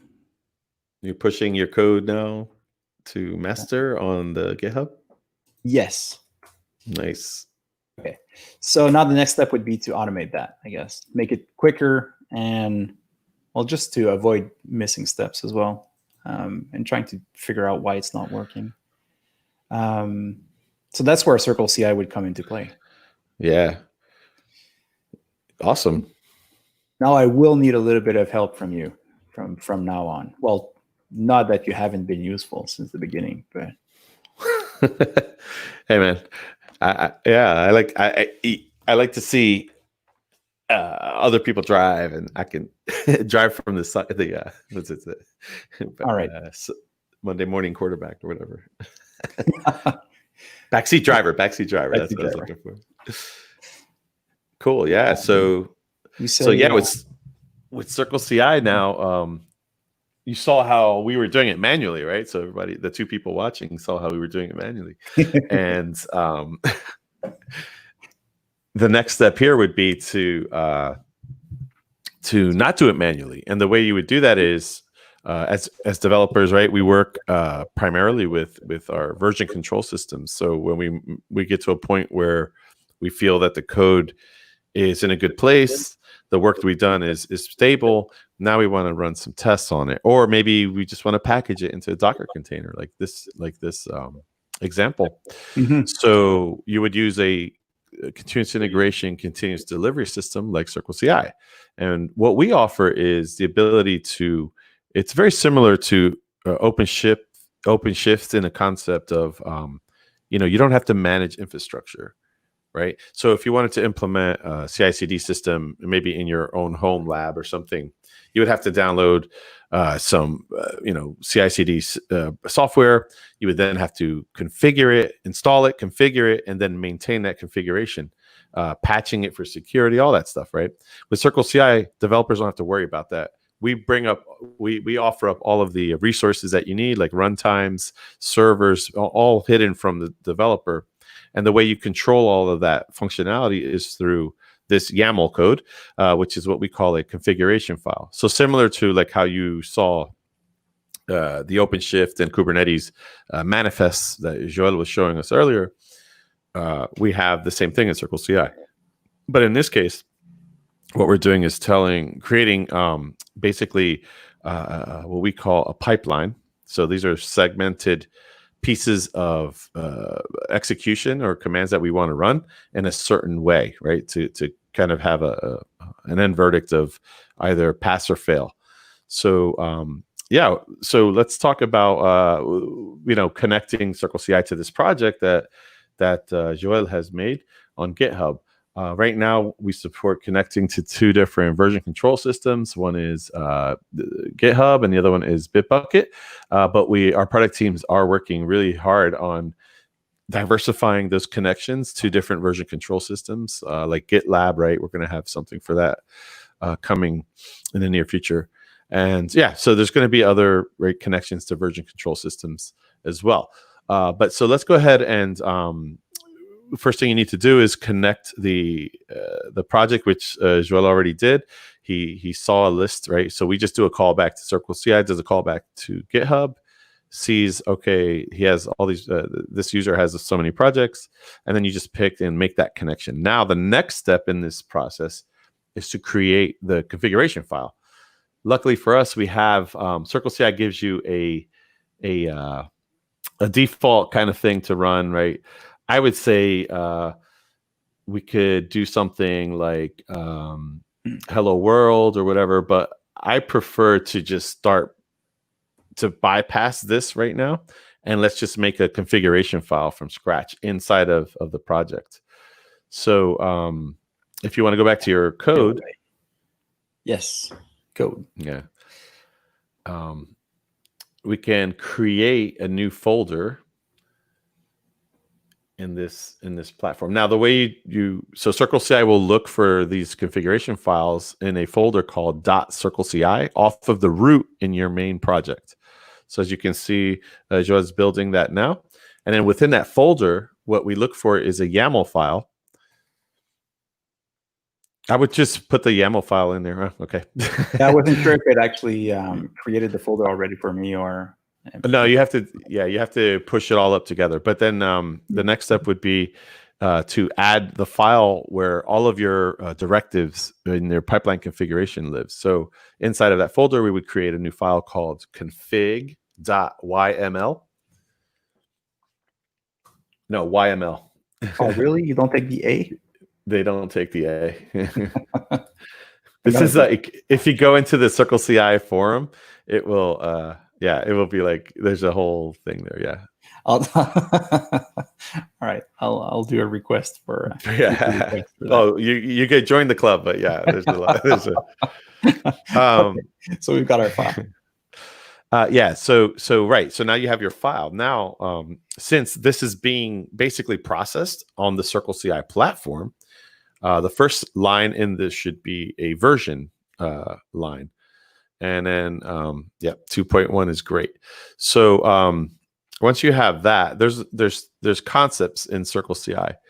The first thing I always start with is creating, well, let's think about this. So do we have an OpenShift orb? Is there anything like that or no? You know what? Let's just go. We'll keep it basic for now, because orbs is a little bit more of a progressive kind of topic. So all right. So the first thing we want to do is build. We don't have any tests for this app since it's just a hello world. But normally you would build a job. A job is just a grouping of commands, right? So let's go ahead and build the jobs key. And then in there, this is a list of jobs. So we're going to give this our new job a name. What is our new job going to do? It's just probably going to build and push Docker, right? So I would say build and push, build Docker image. What can it? Does it take dashes or underscore? Yeah, you can do either or. Build Docker image. Yeah, and then from there, so now we've defined a job. This right here, that build -docker image, is just a label for our job. It's an identifier within the YAML. Again, YAML is a data structure, right? So now the next step is going to be, we need to define what we call a runtime or an executor. So that's basically in CircleCI on the platform is an area to run all of this pipeline on, right? So there's four different options. There's Docker, there's Mac OS, iOS, and there's what we call a machine, which is just literally they give you a virtual machine with an Ubuntu host image, and then the newly added Windows runtime. But we're going to use Docker, right? So we can build the Docker image from within the Docker image. So yeah, the next step would be, right, add the Docker executor line. So that would be, I would use an image here? Or would yeah, no. So with that one, good question. I do this all the time. I am blind to this. So with that one, I believe you could just put no,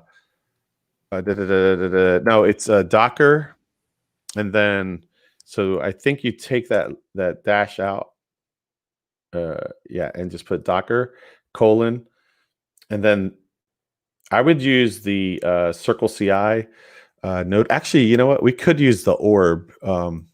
Let's use the orb real quick. And the reason why is there's a lot easier patterns in there for like caching and everything to control it. Mhm. So yeah, do orb there. Let me pull up the stuff I was doing with this on my terminal before I forget. So let's see, CG. I have a perfect thing for this. So what is an orb exactly? Yeah, so orb is almost like just like okay, so we're working with a Node.js application or Vue.js, and it uses Node, right, to manage packages. Orbs are pre-built YAML, parameterized YAML. So it's packages, right, that people have written, mainly Circle CI employees and also community folks, right? So it enables you to kind of build out a template of YAML that you can then leverage within your pipelines without having to rebuild anything, right? What we're going to use here, since it's a Node app, we have what we call a Node orb. And I'll tell you what.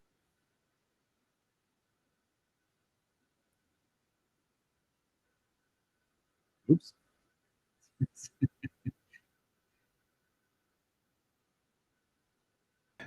Sorry, drop.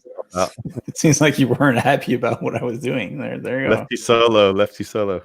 Yeah. So what I was going to say was, let me share my screen real quick, and I can show you a little bit about what the orbs are. But basically, you know, let's just skip that. Basically, if you go to Circle CI /orbs/registry, it's just like Docker Hub, right?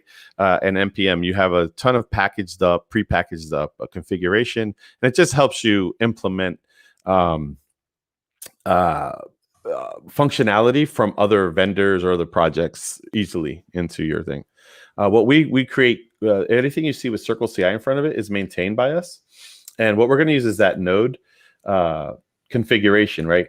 So if you scroll up there, Joel, you can grab where it says quick start, one more down.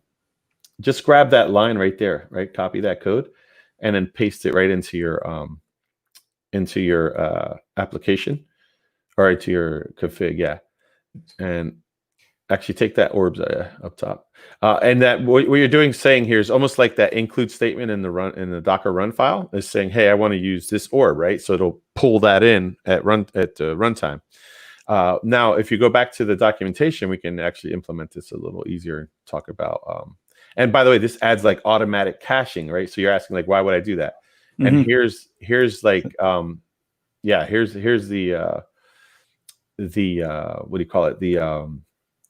The usage. So like it has what we call commands, executors, and jobs. So in this case, all we're really interested in is some of the functionality. I want to, we're not going to test anything, but what it'll do is it'll install Node. It'll run like those npm commands, and you don't have to. It makes your configuration file a lot more efficient and hides a lot of fluff, right, from the user. So in this case, I definitely recommend using the Node orb. I'm trying to get I do have a project that I'm fairly new to this Node orb, so I'm just pulling up an old project or a new project that I've been working with. Let me do a git pull, and then I will share some code with you that you can leverage in your pipeline to make it a lot easier for you. So, okay, cool. So just let me do a Sublime. And bam.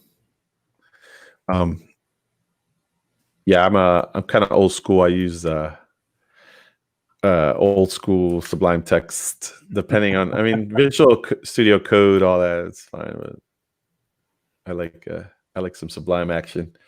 All right, so let me grab a good working configuration. So you know what, I'm gonna send you this in Slack so it's formatted nicer for you. But what we could do is, yeah, so let me just get this for you. Yeah, install packages, app directory. Okay, cool. Yeah, these are simple. Like you'll see what I'm talking about when I send this to you. And let me just Slack it to you while we're here. Where are you? So in this case, if what I want to do is to basically I want to do my Docker build inside my Circle CI pipeline. So do I need to use the node orb, or would it be easier to use the Docker, like a Docker orb? Yeah, so I'll show you how you get that done in a moment. We're just going to go ahead and leverage this this bit. Did you get the Slack? Yep. Okay. So right. So now you have this, right? This is great. I would change. Oh, they have a Node 3.0, right? So they're always updating this orb. But you could go ahead and paste what I. Yeah. Oh, you got it there. Gotcha. Yeah. So perfect. Right. So see, you have executor, right? And the name is a node default, which will go to that node 3.0, which is the latest, right? It always pulls the latest version of the orb, which could have a newer version of npm or node on it. Then obviously, once you have your runtime defined, the executor, then you start building out what we call steps. These are just a list of commands you want to run in this particular job, right? So the first thing here is node install packages. All that does is you might want to change that to where your app directory is, which is project, and then I'm not sure what the name would be. Actually, you know what? No, I think by default it'll just run whatever's in that root. So you don't even need that line, to be fair. You can take that out. Actually, so that checkout step would do a git checkout or a git pull. Git clone. Yeah. So right, it's gonna for every push upstream. Why don't we just leave that and then say project? Yeah, leave it like that. Take that ephemeral folder out, and then you're good to go. Should be fine. Yeah, I feel all right. And then and then from there, so underneath the hood, if you go back to that orbs page real quick, scroll down into the what was it that we're running? Install test or something? npm package, install packages. Yeah, there you go. So if you look at this, they don't see the source there. But basically, what's happening? Yeah, it's you can say like cache these paths, right? So and it's already doing it by default behind the scenes. You know what I mean? So if you have the folder in a different that node modules folder in a different folder, it's just a parameter to specify where. But if you have the defaults, which is what we're doing, you don't need to do anything else there. So I think we're good. And then if you had tests, you could do like a run command and then run npm test. We don't have that, so we're good to go, right? Now, since we've already kind of done that, we just jump back to the code. And all we want to do really is package up the application into a Docker container. Circle CI has a really cool and unique functionality for doing things like packaging up containers, and we call that what we do is we create a new container to run the Docker build client on. So it's called Docker remote, and I'll share some of that with you here. So there's a step. Let me send this to you that you need to do. And one of the cool thing is you can leverage also your Docker container credentials, right? So or Docker Hub credentials as well. Let me send this to you in Slack as well, so you have it. And then, so the next step here in our steps would be this, what I just sent you. And if you see here, this this setup remote Docker tag or key is indicative to Circle CI. So what that tells the backend platform to do is link another container that has the Docker CLI built into it, right? And now you have the ability to build Docker containers within Docker containers or from Docker containers. Does that make sense? Yeah, absolutely. Yeah. So then, right, this run command right now is like, hey, I'm going to build the Docker image here now. And this is just me, the export tagging is just me using the pipeline number. So if you jump over to the Circle C, oh, you don't have it yet. So that's fine. So the pipeline number is a parameter or a value that's assigned from the system Circle CI top level. And the pipeline is the topmost object inside of Circle CI. So whenever you make a commit and you push it upstream, your pipeline is literally, you can consider your config.yaml, the entire directive, as a pipeline, if that makes sense, right? And then, right, you'll see like there's sequential numbers. I use that to kind of increment, right? And then the Circle CI project is the repo name, right? So I'm building out your image name and your project. If it's the same as the one on Docker Hub, then you're good to go. Now, the next step is, right, in the Docker build, I'm just building out a name for it, right?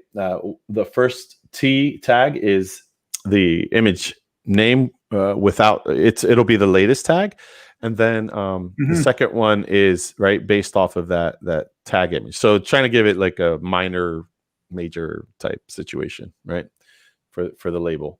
Yeah, I'll change this to Circle CI because that's the Docker image name that I had. But so I'll just. Right. Yeah, no, that's totally fine. Hardcode stuff. Yeah. Totally. But once you do that, yeah, that's totally acceptable. I like to leverage, the repos and stuff like that. And that's all good. No, it makes sense. Makes perfect sense normally. Yeah. I used a different name for my Docker image in my repo. Yeah. No, totally fine. I should have done. No, we have to change it, right? You have to change it because your Docker container is right. It won't even find it, right? Like what is this? Okay, great.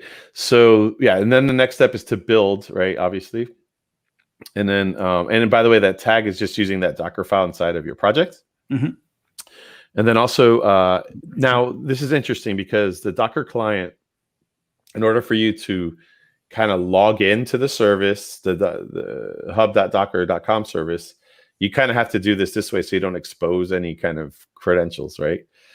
So do you have in your account, we might want to have to wire up these inside of an environment variable, which I'll get to that in a sec. Docker password and Docker login are already configured in this repo? In my Circle, no, not in this repo. Yeah, you have to do it again. I wouldn't show it on the screen, but yeah, just go ahead and cancel that out of there. Yeah, you're good. Yeah, in your projects. Oh, I see. Can you do it? Oh, we haven't set it up yet. So go ahead and set it up, and we'll just run a failed build. Go ahead and start your build. Just run start build. That's fine. It'll fail, or no, it won't fail, but it'll do. That's okay. It's okay. It's okay. No, because we're gonna push it up anyway. So you know what I mean. It's just gonna create a file. Yeah, I'll need to pull it and override it. Yeah, exactly. Okay. Yeah. So right. So settings. Yeah. So go to project settings.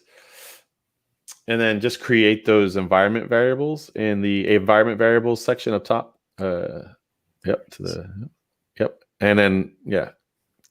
And Docker PWD.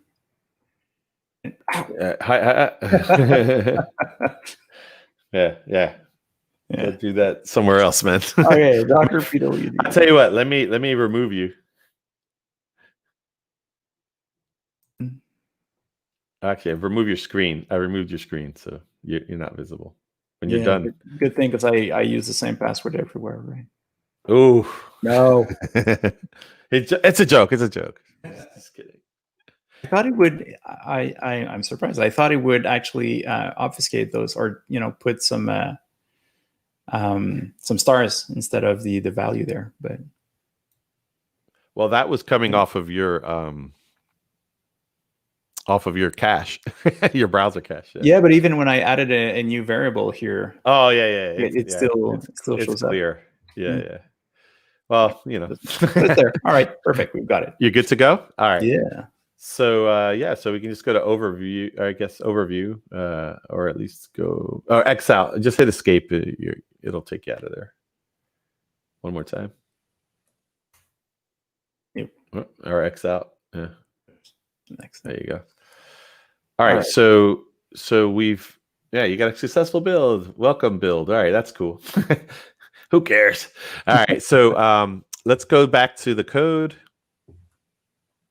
Now that you've created the Docker login, all that good stuff, the final command there is basically going to push that image up to Docker Hub. So I guess we should just start with this, right? Like this is a good starting point, and then we can build another job. So all right, so we have one job, right? Yep. Now that's great. This is the things we want to do, but it won't execute until you build what we call a workflow. So go ahead and add underneath all that, just add another line, a new line, all the way on the same level as jobs, and type workflow. Workflows. I'm sorry. Yes, and then is there a VS Code plugin? Because it automatically assumed that it was typing workflow. So I'm guessing something. I think somebody at Circle, one of my coworkers, has or is working on something. But yes, there is a let me call it a plugin. I think, and it's that YAML. I think Red Hat actually works that or maintains the YAML plugin for VS Code, or they're one of the main ones. Okay. Again, I tend to use Sublime Text these days, but I know there is a plugin that helps with that with Circle CI. So the next step under here would be to, just like we did with the jobs, we gave it a name. We have to give this workflow a name. So I would just say build, or just say like OpenShift deploy or something, whatever you want to call it. Yeah, build the things. Yeah, and then go ahead and hit the enter to get a new line, and then there we need to. So now that we have the workflows, we gave workflow an identity of build the things. We need to tell workflow what jobs to orchestrate for us, right? So go ahead and put under there, put a jobs key. Just like that, yep. And then in here, it's going to be a list of jobs. And we only have one job, right? So right now. So there you go. Build Docker image, right? So there you go. And then that's pretty much it. This should build us a Docker image of your app and then submit it to Docker Hub. All right. Okay, cool. So let's just commit this and push this then. Yeah, pretty much, as all development work does, right? That's all we do as developers. Now, I think we've created okay. Yeah, and normally you would do this in a branch, right? But YOLO. We're demoing, yeah.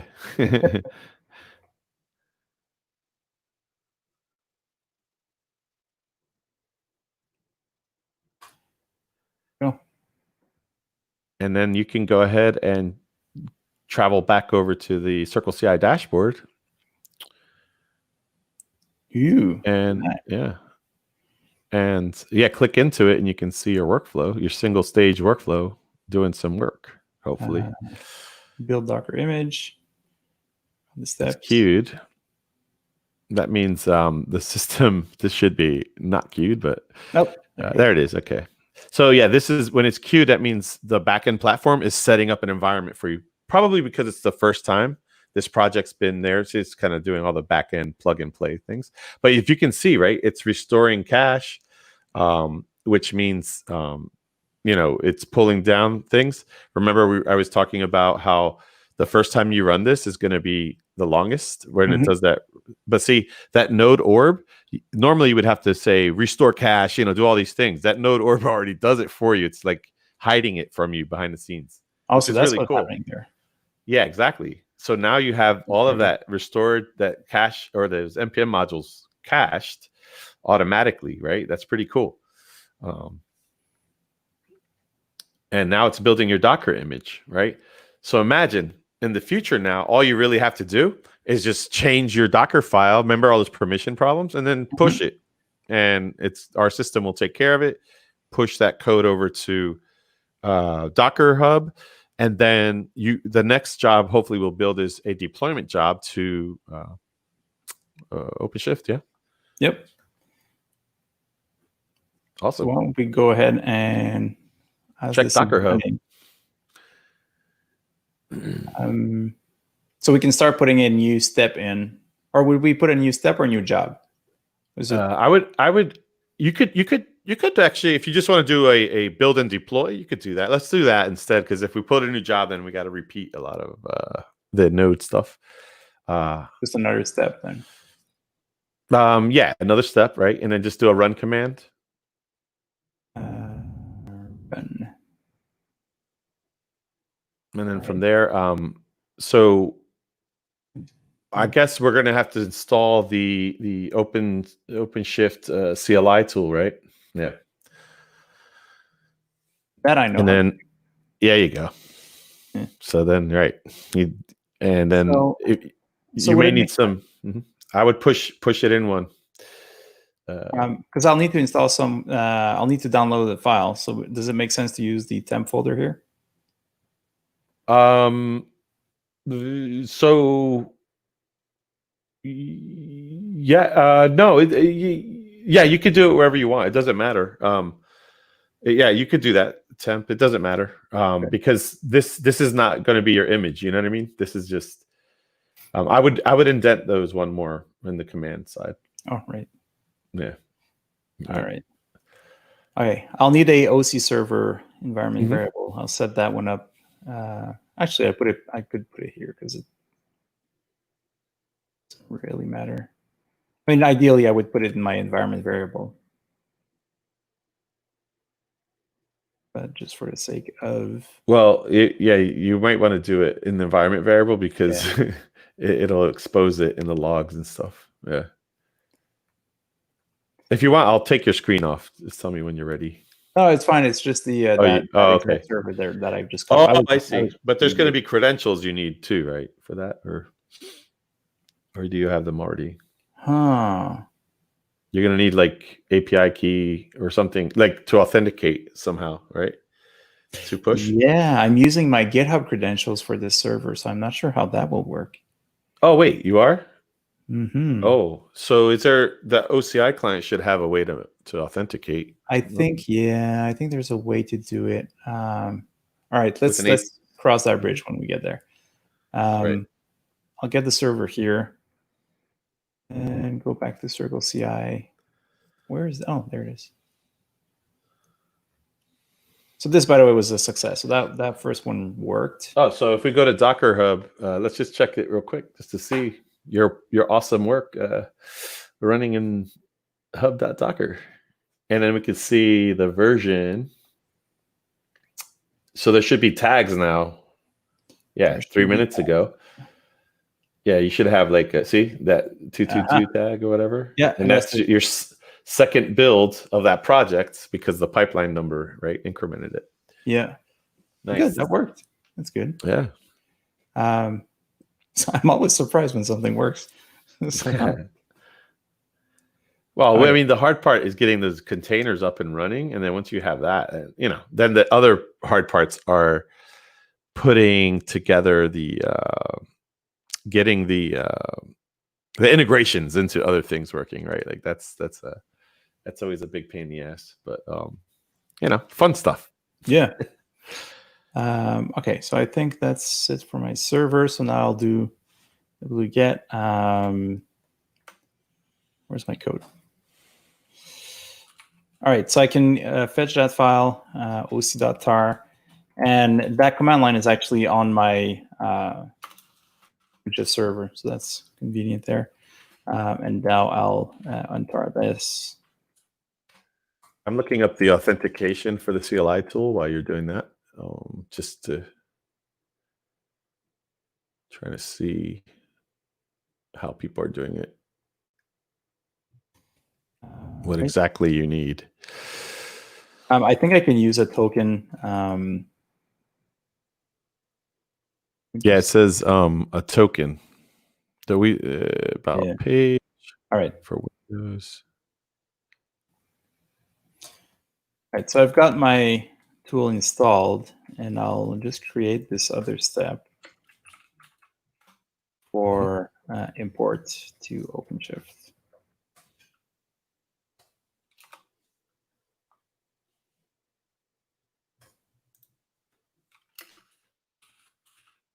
All right, and this is where I'll need to do my OC login.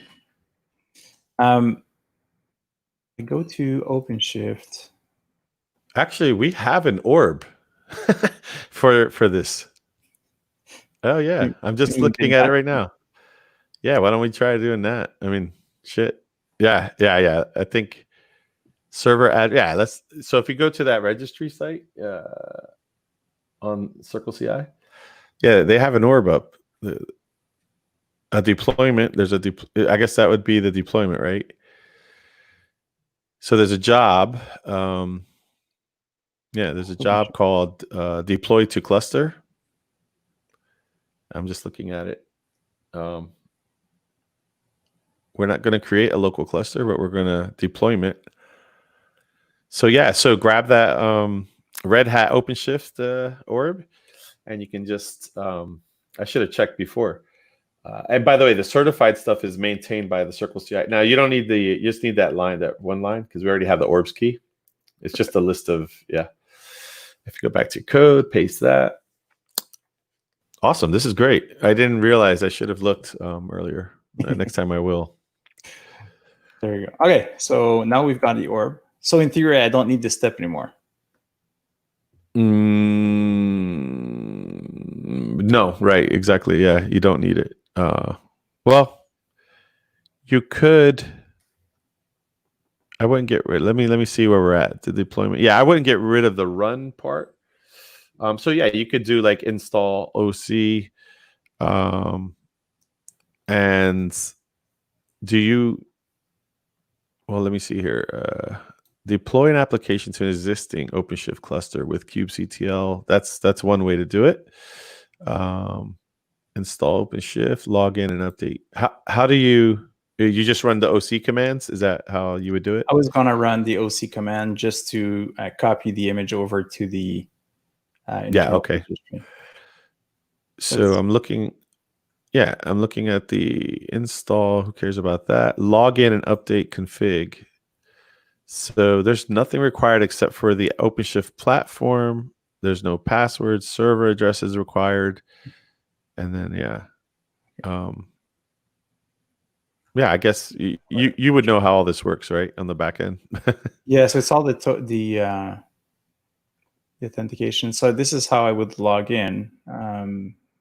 I'll need to refresh that. And there is a login or login and update Kubernetes, but let me see. There's a login and update Kubernetes. So there's performs a login into the OpenShift server via username and password, certificate, file, or a token.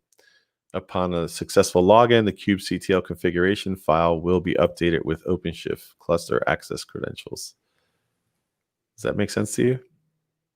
Yeah, I mean, I can use the OC login just like this.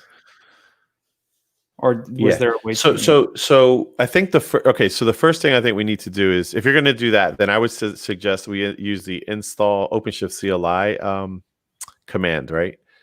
So I would remove it. Yeah. So okay, there's save this token somewhere before I lose it, because it's in my clipboard right now. Yeah, I would put it in the let me take your off screen. Put it in your environment variable, or you did already. I'm on it. OC token. Okay, you're doing it. Okay, I'll remove your screen just to give you some security. All right. All right. All right. Cool. All right. So now you have that. So this is cool. I haven't used this ever, so this will be good. So I guess the next step would be let's look at the example. I haven't seen this actually. So you said there's a way to do. Yeah, install it, and then from there we can run. Well, let's see, for OpenShift platform,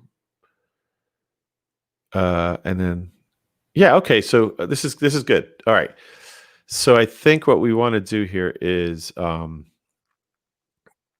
install the software, and that's going to be basically a command. But that would be installed by the orb, right? Yeah, exactly. So if we look at the source, I just want to see what it's doing. So step run command. Yeah, it's just a command, and then it'll take. Okay. So yeah, so what we could do is the way that it looks like you would run it is, or type it out, is just put install OpenShift CLI in one of your. If you go back to the code. Code. Yeah. So where you were doing all that. No. Yeah. You could do right. Yes. Take that out. And then just type in install -OpenShift CLI. Looks like.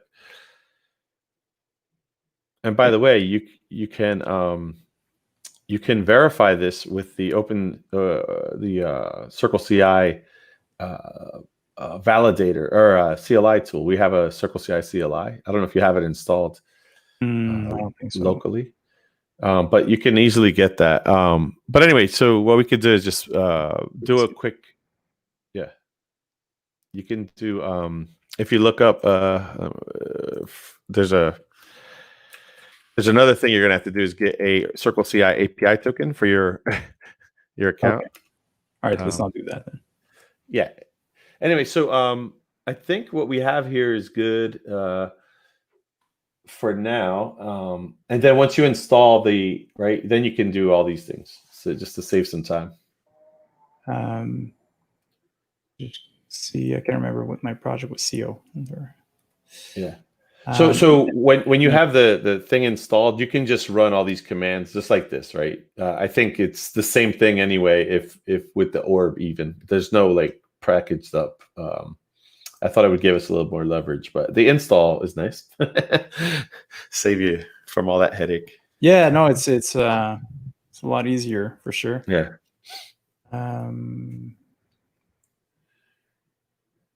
So that will be an image name. Oh, can I reuse that same variable here? No. In a different set? No. So well, the reason is you could if we did a yes. Let me help you out with that. So yeah, the reason is it has to you have to save that because every run command is considered a new terminal. So it doesn't, you know what I mean? Like you have to refresh the local variables. Mm-hmm.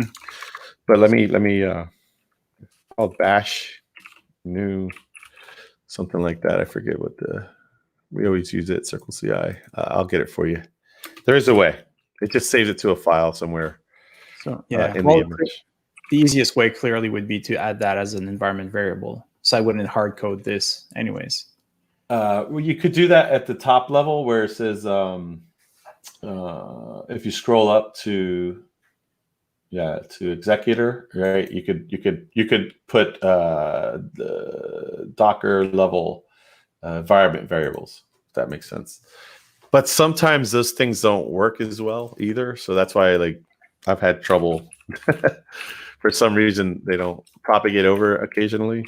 So I'm gonna send you a thing. I just gotta look it up. There we go. This will help with what we're doing. Just have to like I said, I do a lot of cut and pasting, so I always forget the exact examples, but I will have something for you in a moment. Yeah, here we go. So what you could do here is something like this in the command system. So if you wanted to save those Docker build environment variables, I would recommend you do it this way. I'll send you the thing in Slack real quick. which basically, oh, that's not it. Disregard that. Let me edit that. Thought I got that. Yeah, where are we at on time? Oh, hopefully we can get this done in 10 minutes. We're way over time. All right. No, I mean, I'm good if you're good. I'm fine. I'd just like to see it deployed and we're good to go. So like you see where it says it's just echoing to that bash env. That's a way to kind of bleed through right into the next run step. Basically, I would do something like this.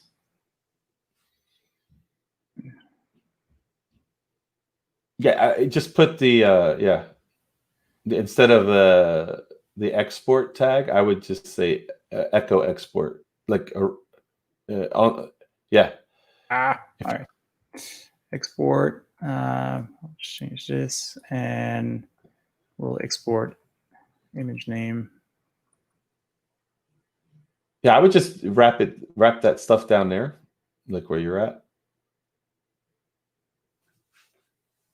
This? Yeah, you could do that. Yep. Perfect.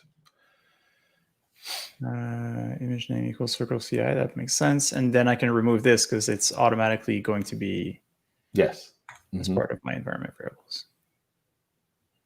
There we go. All right. Right, let's try this.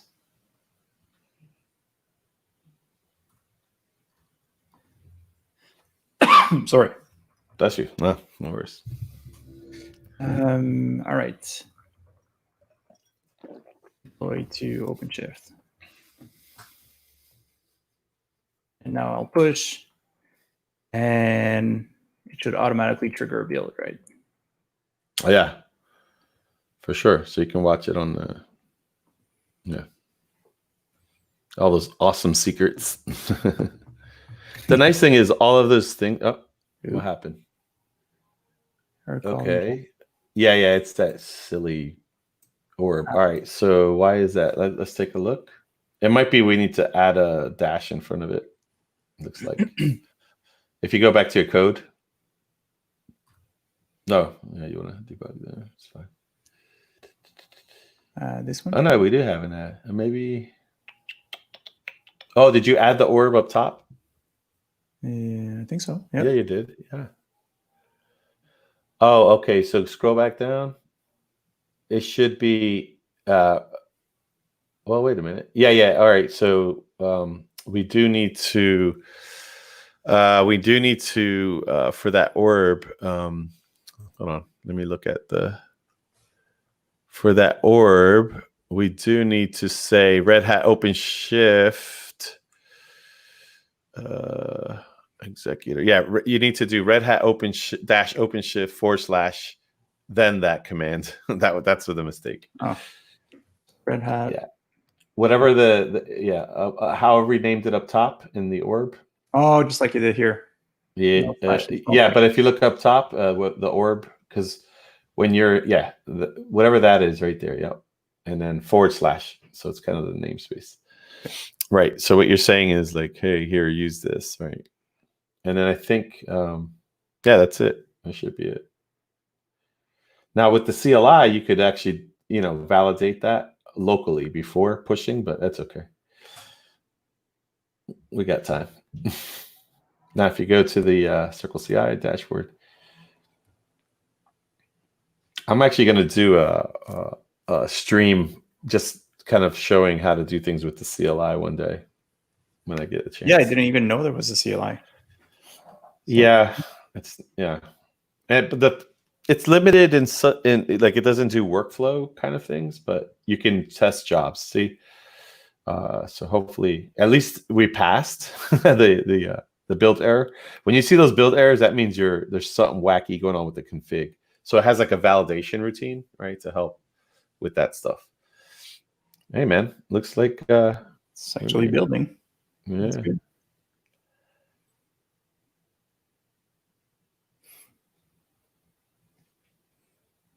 Yeah, nice. It's halfway there. Come on. I just remembered there might be one step that I forgot on my OpenShift, which would That's okay. We'll find out, right? But we'll find out. Yeah. We're almost there. All we're looking for is an OK200 and we're good to go. Right? Seems to be my life these days. It's like OK200, OK200. All right, we're good. That's all I care about. Just yeah. Yeah. How did you do that? Oh, it's your camera software? Yeah, I've got all this set up for. Look at you, man. You're I've got one ready for when it works. Like it's. You're a streaming demon. Yeah. I'm new to this streaming shit, man. It's like, COVID kind of forced me into it. Yeah, same here. I already had a bunch of stuff like my gifts there, Hey, but something looks like it's going. Wait, you have some prompts. So, oh, really? What, can I interact with that? Yes. No. You have to cancel the job, or otherwise it's just gonna time until it times out. Go up top.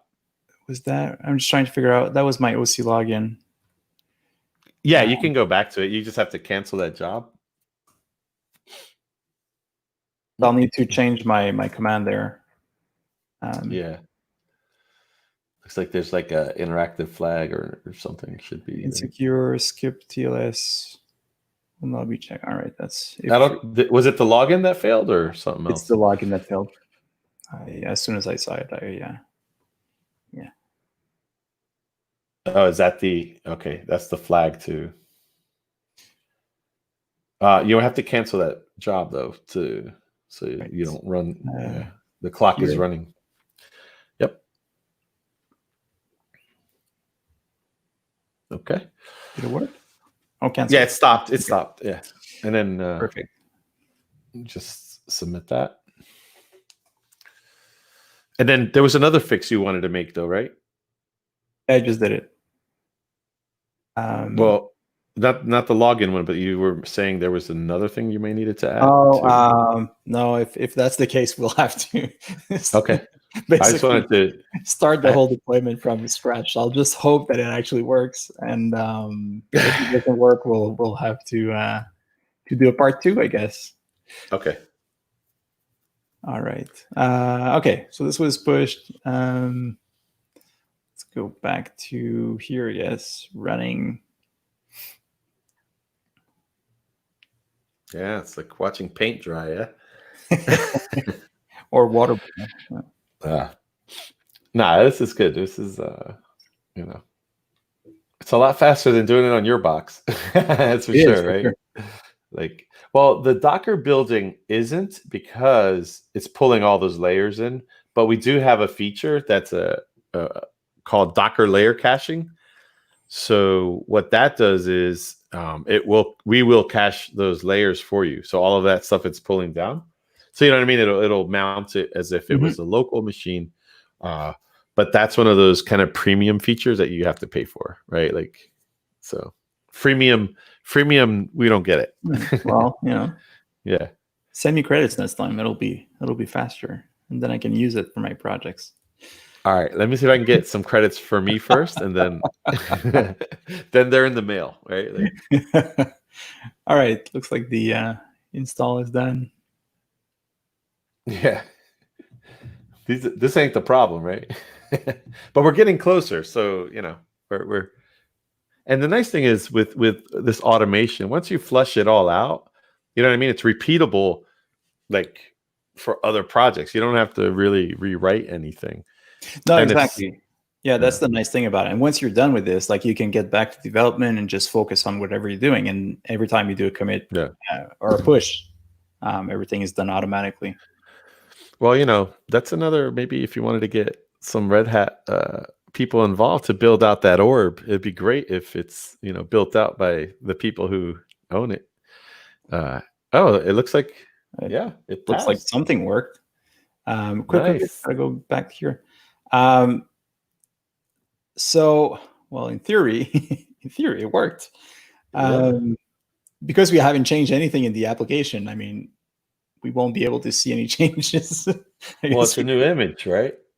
Oh, I see what you're Yeah. saying. Can you see what image it's using? That's how you would know. Let's see. Like compare Shaw's or something. I think it worked, dude. I think there has to be a way. Details.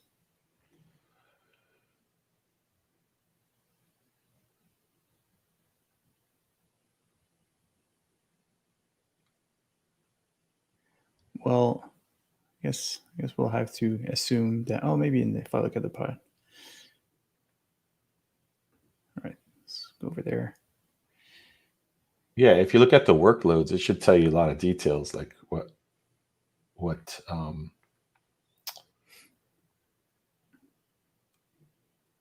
can you look at when it was pushed? It started a minute ago. Yeah, boom. There you go. So it worked. Love it, man. Where's my? So you push that code, right? So now it's in your I would actually leave that project up so people who are watching or will watch can get to that and leverage the work you've done in GitHub. I'm gonna star that, and it's gonna be cool. Yeah, so can you? Everything is there. Yeah, well, of course I've pushed it just now, so everything is there, up and running. Working with a fully secure container now. And now you just built me a example so that I can start working on using a little bit of OpenShift action. So I got a question for you. Sure. OpenShift is an open source project, right? So if someone wanted to take that project and run their own OpenShift cluster, we could do that locally, right? Or maybe if you have a server at your home or a desktop or something, like you said, it does require quite a bit of resources.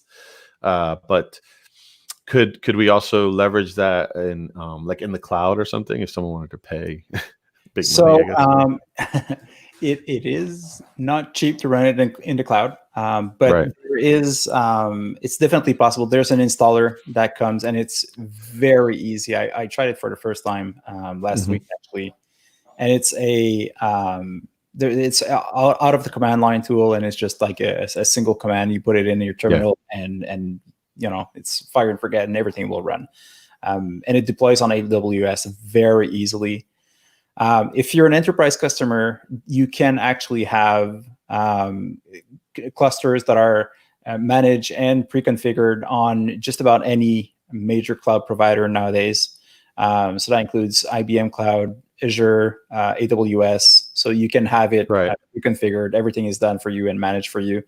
So those are very easy, but a little bit more for enterprise customers. And but the best solution, if you want to try it on your own machine, there's Code Ready Containers, or CRC, which basically lets you run a tiny version of OpenShift, single node running on your own laptop. So it runs locally. It's a lot easier. If you're familiar with Minikube, it is the Minikube equivalent for OpenShift. Right. Or we have the Learn OpenShift platform, which is kind of nice. And from here, you can spin up a cluster. And you can interact with it. So there's OpenShift playgrounds here. So let me ask you, open up a cluster for 1 hour that you can play with and interact with in the same way. And you can interact from your local machine. It's really a cluster that you can access from anywhere. So if I again, I'm going, back in memory and experience from pre OpenShift. I think 4, right, was where you Kubernetes up everything. Or was it before that? Anyway, OpenShift 3 was the first Kubernetes. 3, that's what it was. All right, 3. So is there a cloud service? I know there used to be one that, like let's say I want to pay, but I don't want to run my own clusters or anything. Not at the moment. So there is one for OpenShift 3, which is slowly being sunset. But yeah, the easiest way is really to deploy your own on Amazon. but it's not being hosted as it used to. So Oh, so they're gonna stop doing that altogether? Red Hat. there's so that's exactly the question I did not want to have today. Oh, okay. So you know what? Let's just bench it for when you can answer it, and then that's cool. It's cool. Yeah, no, exactly. It's a work No, in no, no. progress. So there's a lot of Yeah. things in the air. I got you. So there are some new things that will be coming up soon. Right. Right. Right now, there's no way to actually just host it on. What you're thinking about was OpenShift Pro, or the managed OpenShift that you can actually Yeah. use. So there are still ways to do it, but we're looking at other solutions. Say no more, friend. It's all There you good. go. No, because and you got to understand too, right? Like these two big companies, IBM and Red Hat, are merging, I should say, right? So I get it. There's things that need to be fleshed out, and yeah, it just makes sense, and that's totally fine. Hey, Joel, we went over on time. I really appreciate you sticking around and getting this done. I'm super happy that we were able to do that. And we have the code base is up on Joel Lord on GitHub. All right, that's your GitHub handle. That's my GitHub handle. Yeah. So if you're interested in watching this and you're interested in seeing, the pipeline that we built in Circle, and the Docker file and all the stuff we were working with today, it's up there. So I want to thank you again for spending the time with me. It was a fun. I had a great time. The time blew past really fast. But hopefully we'll do another one, right? Maybe spin up some other things that we can do some more advanced stuff. Maybe put a real app up there, and you know what I mean. See if Absolutely, that would be a lot of fun. Yeah. Cool, man. Hey, I actually learned a lot. you. So that was great. Thank you so much for especially guiding me through the Circle CI steps. There was a few things that I was missing, and that was really helpful. Yeah, and that OpenShift org, man, get some of your people on there, help us out, maintain that. That would be cool too. Cool. I mean, there's always things, functionality. It's hard. I get it, but that's a cool. I didn't know we had one, and I'm glad that our team started building a little bit. But at a minimum, the install's there, right? And then people can just plug in their OC commands, just like you did. Yeah, exactly. Awesome. All right, thank you so much. All right, cool. Talk to you Thanks a soon. lot. All right.